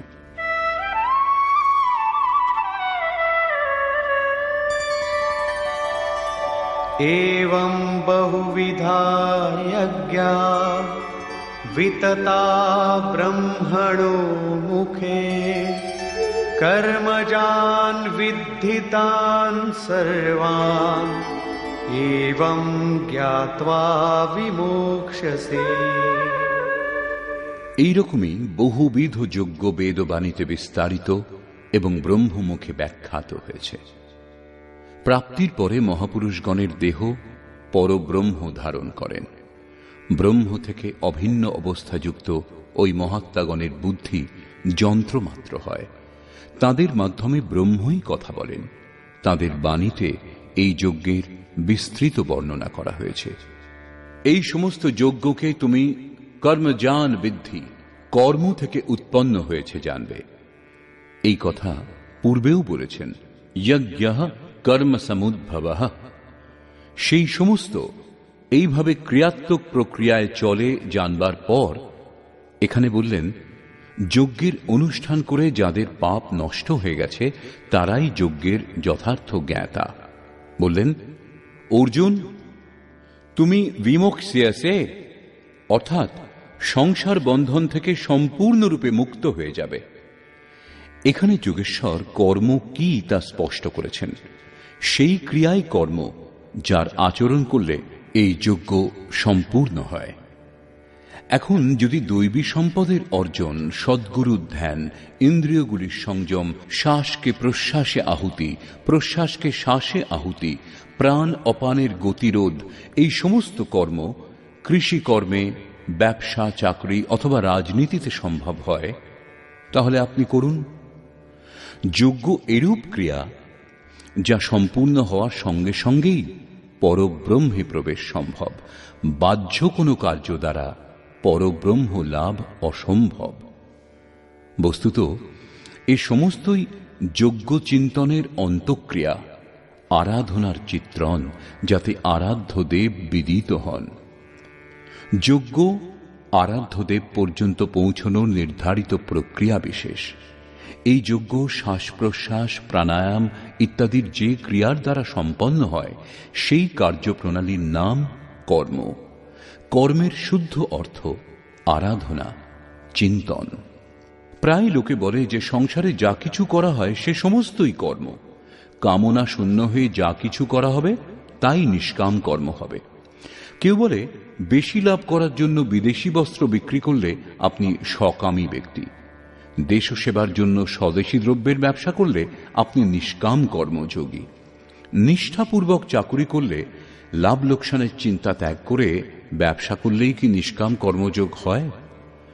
জয় পরাজয়ের চিন্তা না করে যুদ্ধ নির্বাচনে অংশগ্রহণ করলেই কি নিষ্কর্মী হতে পারে কেউ? মৃত্যুর হাত থেকে নিস্তার পায়? বস্তুত এমন কিছুই হয় না। যোগেশ্বর শ্রীকৃষ্ণ স্পষ্ট করে বলছেন যে এই নিষ্কাম কর্মে নির্ধারিত ক্রিয়া একটাই, ব্যবসায়াত্মিকা বুদ্ধিরেকে কুরুনন্দন। অর্জুন, তুমি নির্ধারিত কর্ম করো। যজ্ঞের প্রক্রিয়াই কর্ম। যজ্ঞ কি? শ্বাস প্রশ্বাসের আহুতি, ইন্দ্রিয় সমূহের সংযম, যজ্ঞ স্বরূপ মহাপুরুষের ধ্যান, প্রাণায়াম অর্থাৎ প্রাণের নিরোধ। এই হল মনকে জয় করা। মনের প্রসারই এই জগৎ। শ্রীকৃষ্ণের বাণীতে ইহৈব তৈর্জিতঃ সর্গো এষাম সাম্যে স্থিতম মনঃ। যাদের মন সমভাবে স্থিত সেই পুরুষগণ চরাচর জগৎ এখানেই জয় করতে সক্ষম। মনের সমতা এবং জগৎ জয় উভয়ের মধ্যে কি সম্বন্ধ? যদি জগৎ জয় করা হলো তাহলে বাধা কোথায়? তখন বলছেন সেই ব্রহ্ম নির্দোষ এবং সম। যদি মনও নির্দোষ এবং সমভাব যুক্ত হয় তাহলে তখন মন ব্রহ্মে স্থিত হয়। সারাংশত মনের প্রসারই জগৎ। চরাচর জগৎ আহুতির সামগ্রী রূপে বিদ্যমান। মন সর্বথা নিরুদ্ধ হওয়ার সঙ্গে সঙ্গে জগতের নিরোধ হয়ে যায়। মন নিরুদ্ধ হলেই যজ্ঞের পরিণাম বেরিয়ে আসে। যজ্ঞ যে জ্ঞানামৃত সৃষ্টি করে, সেই জ্ঞানামৃত যারা পান করেন তারা সনাতন ব্রহ্মে লীন হয়ে যান। এই সকল যজ্ঞের বিবরণ ব্রহ্মস্থিত মহাপুরুষের বাণী দ্বারা বিবৃত হয়েছে। এমন নয় যে পৃথক পৃথক সম্প্রদায়ের সাধকগণ পৃথক পৃথক যজ্ঞ করেন, পরন্তু এই সমস্ত যজ্ঞই একজন সাধকের উঁচু নিচু অবস্থা মাত্র। এই যজ্ঞ যে উপায়ে অনুষ্ঠিত হয় সেই ক্রিয়ার নাম কর্ম। গীতা শাস্ত্রের একটা শ্লোকও সাংসারিক কার্য বা ব্যবসার সমর্থন করে না। প্রায় যজ্ঞ বলতে লোকে এক যজ্ঞবেদী তৈরি করে তিল জব ইত্যাদি নিয়ে স্বাহা বলে হোম করতে শুরু করেন, কিন্তু এটা ফাঁকিবাজি। দ্রব্যযজ্ঞ অন্য, যা শ্রীকৃষ্ণ কয়েকবারই বলেছেন, কিন্তু পশু বলি, বস্তুদাহ ইত্যাদির সঙ্গে এর কোনো সম্বন্ধ নেই।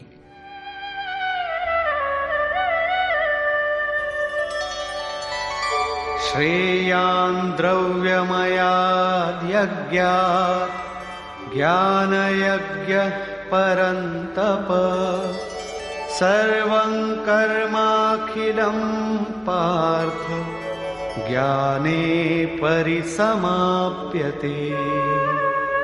অর্জুন, সাংসারিক দ্রব্যগুলি দ্বারা যে যজ্ঞ সিদ্ধ হয় তার থেকে জ্ঞান যজ্ঞ, যার পরিণাম জ্ঞান অর্থাৎ সাক্ষাৎকার, যজ্ঞ যার সৃষ্টি করে সেই অমৃত তত্ত্বকে জানা জ্ঞান, এইরূপ যজ্ঞ শ্রেয়স্কর, পরম কল্যাণকর। হে পার্থ, সম্পূর্ণ কর্ম জ্ঞানে শেষ হয়। পরিসমাপ্যতে, উত্তম রূপে সমাহিত হয়। যজ্ঞের পরাকাষ্ঠা জ্ঞান। তারপরে কর্ম করলে কোনো লাভ হয় না, এবং কর্ম ত্যাগ করলে সেই মহাপুরুষের কোনো লোকসানও হয় না। এই প্রকার ভৌতিক দ্রব্যগুলির দ্বারা অনুষ্ঠিত যজ্ঞকেও যজ্ঞই বলে, কিন্তু সেই যজ্ঞের তুলনায় যার পরিণাম সাক্ষাৎকার সেই জ্ঞানযজ্ঞ অপেক্ষা অতি অল্প।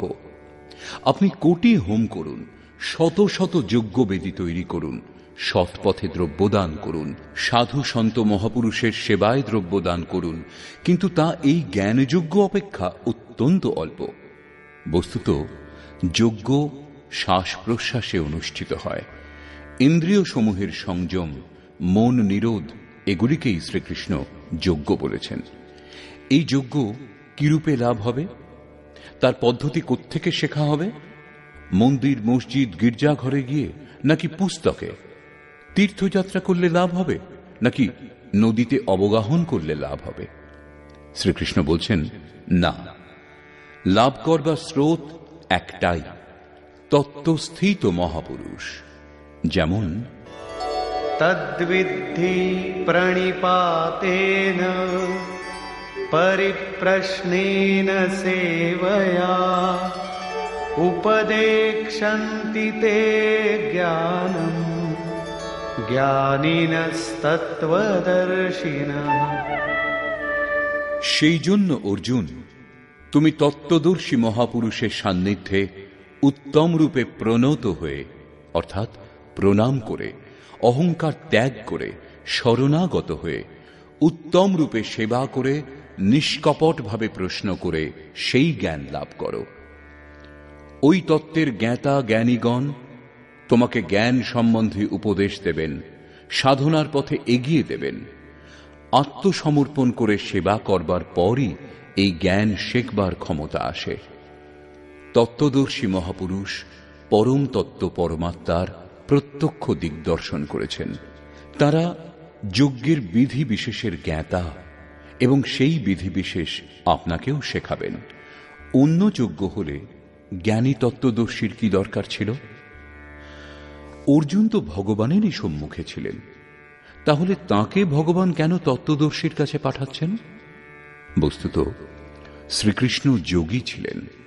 তার আশয় কেবল এই ছিল যে আজ তো অর্জুন আমার সম্মুখে উপস্থিত, কিন্তু ভবিষ্যতে অনুরাগীদের যেন কোনো ভ্রম উৎপন্ন না হয়। শ্রীকৃষ্ণ তো চলে গেছেন, এখন বর্তমানে কার শরণে যাওয়া যাবে? সেই জন্যই স্পষ্ট করলেন যে তত্ত্বদর্শীর সান্নিধ্যে যাবে। ওই জ্ঞানীগণ তোমাকে উপদেশ দেবেন এবং यज्ञात्वा न पुनर्मोहम् एवं यास्यसि पाण्डव येन भूतान्यशेषेण द्रक्ष्यस्यात्मन्यथो मयि। সেই জ্ঞান লাভ করলে তুমি আর এই প্রকার মোহমুগ্ধ হবে না। তাদের দেওয়া জ্ঞানের দ্বারা সেই অনুসারে আচরণ করলে তুমি ভূত সমূহকে নিজের আত্মাতে দেখতে পাবে, অর্থাৎ সকল প্রাণীর মধ্যে এই আত্মার বিস্তার দেখবে। যখন সর্বত্র একই আত্মার প্রসার দেখবার ক্ষমতা আসবে, তখন তুমি আমাতে একীভূত হবে। অতএব সেই পরমাত্মাকে লাভ করবার সাধন তত্ত্বস্থিত মহাপুরুষ। জ্ঞানের সম্বন্ধে, ধর্ম এবং শাশ্বত সত্যের সম্বন্ধে শ্রীকৃষ্ণের অনুসারে তত্ত্বদর্শীর কাছ থেকেই জিজ্ঞাসা করবার বিধান আছে।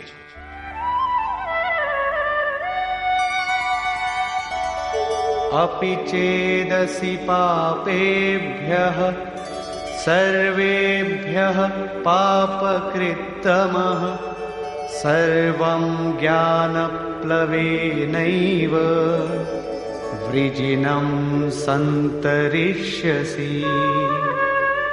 সকল পাপী থেকেও যদি তুমি অধিক পাপিষ্ঠ হও, তবুও জ্ঞানরূপ নৌকা দ্বারা সকল পাপ থেকে নিঃসন্দেহে উত্তম রূপে উদ্ধার হবে। এর আশয় এই নয় যে অধিক থেকে অধিক পাপ করে কখনো না কখনো উদ্ধার হয়ে যাবে। শ্রীকৃষ্ণের বলবার অর্থ এই যে আপনার যেন ভ্রম উৎপন্ন না হয় যে আমি তো খুব পাপী, আমার উদ্ধার হবে না, এরূপ মনে করবেন না যেন। সেই জন্যই শ্রীকৃষ্ণ উৎসাহ এবং আশ্বাস দিচ্ছেন যে সকল পাপীর পাপ সমূহ থেকেও বেশি পাপ করে থাকলেও তত্ত্বদর্শীগণ দ্বারা প্রাপ্ত জ্ঞানরূপ নৌকো দ্বারা তুমি নিঃসন্দেহে সমুদয় পাপ রাশি উত্তম রূপে পার করবে। কি রূপে? यथैधांसि समिद्धोऽग्निः भस्मसात् कुरुतेऽर्जुन ज्ञानाग्निः सर्वकर्माणि भस्मसात् कुरुते तथा। অর্জুন, প্রজ্বলিত অগ্নি যেমন ইন্ধনকে ভস্মীভূত করে, সেইরূপ জ্ঞানরূপ অগ্নি সমস্ত কর্ম ভস্মসাৎ করে। এটা জ্ঞানের প্রবেশিকা নয় যেখান থেকে যজ্ঞে প্রবেশ পাওয়া যায়। এই জ্ঞান হল সাক্ষাৎকারের পরাকাষ্ঠার চিত্রণ, যাতে আগে বিজাতীয় কর্ম ভস্ম হয় এবং পরে প্রাপ্তির সঙ্গে সঙ্গে চিন্তন কর্ম তাতেই বিলয় হয়। যাকে লাভ করা উদ্দেশ্য ছিল, যখন তাকে লাভ করেছি তখন চিন্তন দ্বারা কার খোঁজ করব? এরূপ সাক্ষাৎকার যার হয়েছে, সেই জ্ঞানী সমস্ত শুভাশুভ কর্মের অন্ত করে নেন। সেই সাক্ষাৎকার হবে কোথায়? বাইরে হবে নাকি ভেতরে? এই প্রসঙ্গে বলছেন,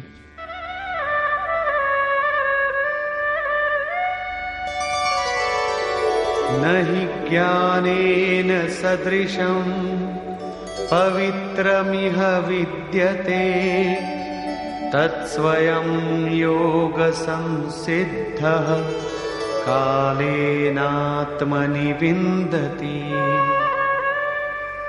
জ্ঞানের সমান পবিত্র এই সংসারে আর কিছুই নেই। সেই জ্ঞান অর্থাৎ সাক্ষাৎকার তুমি স্বয়ং, অন্য আর কেউ নয়। যোগের পরিপক্ক অবস্থায় অর্থাৎ আরম্ভে নয়, নিজের আত্মার অন্তর্গত হৃদয় ক্ষেত্রেই অনুভব করবে, বাইরে নয়। এই জ্ঞানের জন্য কোন যোগ্যতার প্রয়োজন? যোগেশ্বরেরই বাণীতে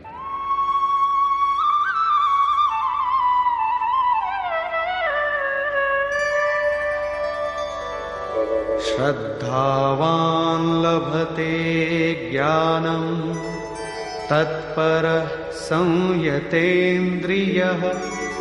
ज्ञानं लब्ध्वा परां शान्तिम् अचिरेणाधिगच्छति। শ্রদ্ধাবান তৎপর এবং সংযত ইন্দ্রিয় পুরুষই জ্ঞান লাভ করতে পারেন। ভাবপূর্বক জিজ্ঞাসা না হলে, তত্ত্বদর্শীর শরণাগত হলেও জ্ঞান লাভ হয় না। কেবল শ্রদ্ধা পর্যাপ্ত নয়, শ্রদ্ধাবান শিথিল প্রযত্নশীল হতে পারেন। অতএব মহাপুরুষ দ্বারা নির্দিষ্ট পথে তৎপরতার সঙ্গে অগ্রসর হওয়ার নিষ্ঠা আবশ্যক। এর সঙ্গে ইন্দ্রিয় সমূহের সংযম অনিবার্য। যে বাসনা থেকে বিরত নয়, তার জন্য সাক্ষাৎকার অর্থাৎ জ্ঞানপ্রাপ্তি কঠিন। কেবল শ্রদ্ধাবান আচরণে রত সংযত ইন্দ্রিয় পুরুষই জ্ঞান লাভ করেন। জ্ঞান লাভ করে তিনি তৎক্ষণাৎ পরম শান্তি লাভ করেন। তারপর আর কিছু পাওয়া বাকি থাকে না। এটাই অন্তিম শান্তি। এরপর কখনো তিনি আর অশান্ত হন না। এবং যেখানে শ্রদ্ধা নেই, अज्ञश्चाश्रद्दधानश्च संशयात्मा विनश्यति नायं लोकोऽस्ति न परो न सुखं संशयात्मनः। অজ্ঞানী, যজ্ঞের বিধিবিশেষ সম্বন্ধে অনভিজ্ঞ এবং শ্রদ্ধাহীন এবং সংশয়যুক্ত ব্যক্তি এই পরমার্থ পথ থেকে ভ্রষ্ট হয়। এদের মধ্যেও সংশয়যুক্ত ব্যক্তির জন্য সুখ, পুনরায় মনুষ্যদেহ বা পরমাত্মা কিছুই নেই। অতএব তত্ত্বদর্শী মহাপুরুষের কাছে প্রশ্ন করে এই পথের সংশয়গুলির নিবারণ করে নেওয়া উচিত। অন্যথা তারা দুর্লভ অবস্থার পরিচয় কখনো পাবে না। তাহলে কে লাভ করেন?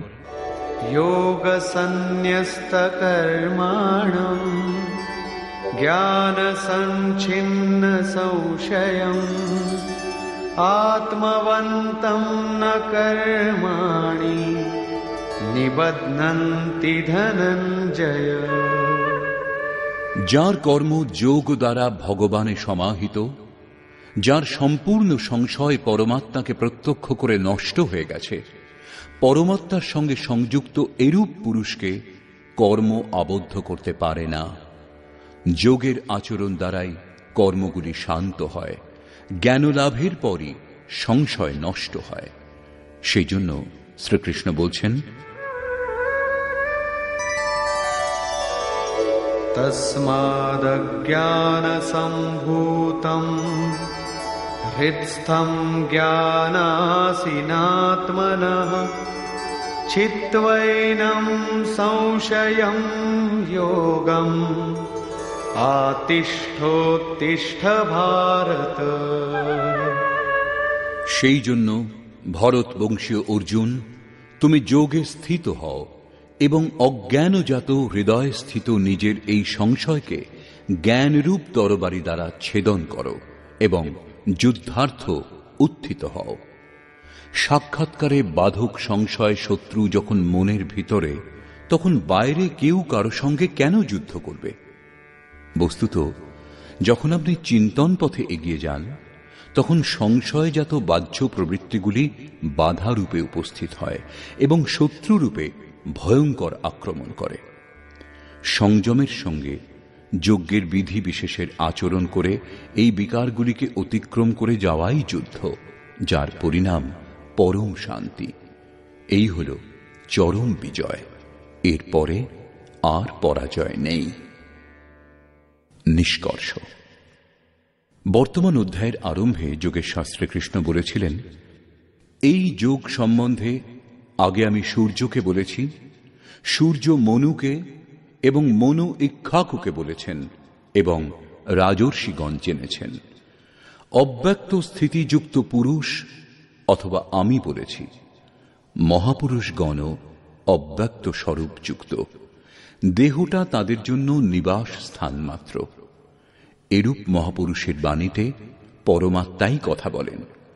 এইরূপ মহাপুরুষ থেকে যোগক্রিয়া সূর্যের আলোক রশ্মির ন্যায় প্রতিবিম্বিত হয়। সেই পরম প্রকাশ রূপের প্রসার শ্বাসের অন্তরালে হয়, সেই জন্য সূর্যকে বলেছি। শ্বাসে সঞ্চারিত সেগুলির সংস্কার রূপে উদয় হয়। শ্বাসে সঞ্চিত হলে উপযুক্ত কালে সে সমস্ত সংকল্প রূপে উৎপন্ন হয়। তার মহত্ব অবগত হলেই সেই বাক্যের প্রতি আগ্রহ জন্মায়। তখনই যোগ কার্যরূপ গ্রহণ করে। ক্রমশ উত্থান হতে হতে এই যোগ ঋদ্ধি সিদ্ধির রাজর্ষিত্ব শ্রেণী পর্যন্ত পৌঁছলেই নষ্ট হওয়ার স্থিতিতে এসে পৌঁছয়। কিন্তু যে প্রিয় ভক্ত, অনন্য সখা, তাকে মহাপুরুষই রক্ষা করেন। অর্জুনের জিজ্ঞাসার পর যে আপনার জন্ম তো এখন হয়েছে, যোগেশ্বর শ্রীকৃষ্ণ বললেন, অব্যক্ত, অবিনাশী, অজন্মা এবং সকল প্রাণীর মধ্যে প্রবাহিত হওয়ার পর আত্মমায়া যোগ প্রক্রিয়া দ্বারা নিজের ত্রিগুণময়ী প্রকৃতিকে বশীভূত করে আমি আবির্ভূত হই। আবির্ভূত হয়ে কি করেন? সাধ্য বস্তুগুলিকে পরিত্রাণ করবার জন্য এবং যার মাধ্যমে দূষিত তার বিনাশ করতে এবং পরম ধর্ম পরমাত্মাকে স্থির করবার জন্য আমি আরম্ভকাল থেকে পূর্তিকাল পর্যন্ত জন্ম নিতে থাকি। আমার সেই জন্ম এবং কর্ম দিব্য, যা কেবল তত্ত্বদর্শী জানতে পারেন। কলিযুগের অবস্থা থেকেই ভগবানের আবির্ভাব হয়, কিন্তু বাস্তবিক নিষ্ঠা থাকলে তা হয়। কিন্তু প্রারম্ভিক সাধক, ভগবান বলছেন অথবা এমনি কোনো সংকেত পাওয়া যাচ্ছে তা বুঝতে পারে না। আকাশ থেকেই বা কে কথা বলেন? মহারাজজি বলতেন, যখন ভগবান কৃপা করেন, রথী হয়ে যান, তখন স্তম্ভ থেকে, বৃক্ষ থেকে, পাতা থেকে, শূন্য থেকে, সর্বত্র থেকে কথা বলেন, সামলান। উত্থান হতে হতে যখন পরম তত্ত্ব পরমাত্মা বিদিত হন, তখন স্পর্শের সঙ্গেই তাকে স্পষ্ট বোঝা যায়। সেই জন্য অর্জুন আমার ওই স্বরূপ তত্ত্বদর্শীগণ দেখেছেন এবং আমাকে জানবার পর তারা আমাতেই বিলীন হয়ে গেছেন, যে স্থান থেকে আর গমনাগমন করতে হয় না। এই প্রকার তিনি ভগবানের আবির্ভাবের বিধি বললেন, যে সেই আবির্ভাব কোনো কোনো অনুরাগীর হৃদয়েই হয়, বাইরের জগতে আবির্ভাব ঘটে না। শ্রীকৃষ্ণ বলছেন, কর্ম আমাকে আবদ্ধ করে না। এই স্তর থেকে যিনি জানেন, তাকেও কর্ম আবদ্ধ করে না। এইরূপ বিবেচনা করেই মুমুক্ষু পুরুষগণ কর্মের আরম্ভ করেছিলেন। সেই সমস্ত স্তর সম্বন্ধে যিনি অবগত, যিনি সেই রূপ হন যেরূপ শ্রীকৃষ্ণ ও অর্জুন। যজ্ঞের অনুষ্ঠান করলে এই উপলব্ধি নিশ্চিত হবেই। যজ্ঞের স্বরূপ বললেন, যজ্ঞের পরিণাম পরম তত্ত্ব, পরম শান্তি। এই জ্ঞান কোথায় লাভ হবে? এই প্রসঙ্গে কোন তত্ত্বদর্শীর কাছে গিয়ে সেই বিধি বিশেষের আচরণ করতে বলেছেন, যাতে সেই মহাপুরুষ তার প্রতি অনুকূল হন। যোগেশ্বর স্পষ্ট বলছেন, সেই জ্ঞান তুমি স্বয়ং আচরণ করে লাভ করবে। অন্য কেউ আচরণ করলে তাতে তোমার কোনো লাভ হবে না। তাও যোগের সিদ্ধিকালে লাভ হবে, আরম্ভে নয়। সেই জ্ঞান অর্থাৎ সাক্ষাৎকার হৃদয় দেশে লাভ হবে, বাইরে নয়। শ্রদ্ধালু, তৎপর, সংযত ইন্দ্রিয় এবং সংশয় রহিত পুরুষই এই জ্ঞান লাভ করেন। অতএব হৃদয় স্থিত সংশয়কে বৈরাগ্যের তরবারি দ্বারা ছেদন করো। এটা হৃদয় দেশের যুদ্ধ। বাহ্য যুদ্ধের সঙ্গে গীতায় উক্ত যুদ্ধের কোনো সম্পর্ক নেই। বর্তমান অধ্যায়ে যোগেশ্বর শ্রীকৃষ্ণ মুখ্যরূপে যজ্ঞের স্বরূপ স্পষ্ট করেছেন এবং বলেছেন, যে প্রক্রিয়া দ্বারা যজ্ঞ সম্পূর্ণ হয় সেই কার্যপ্রণালীর নামই কর্ম। বর্তমান অধ্যায়ে উত্তম রূপে কর্ম সম্বন্ধে বলেছেন। অতএব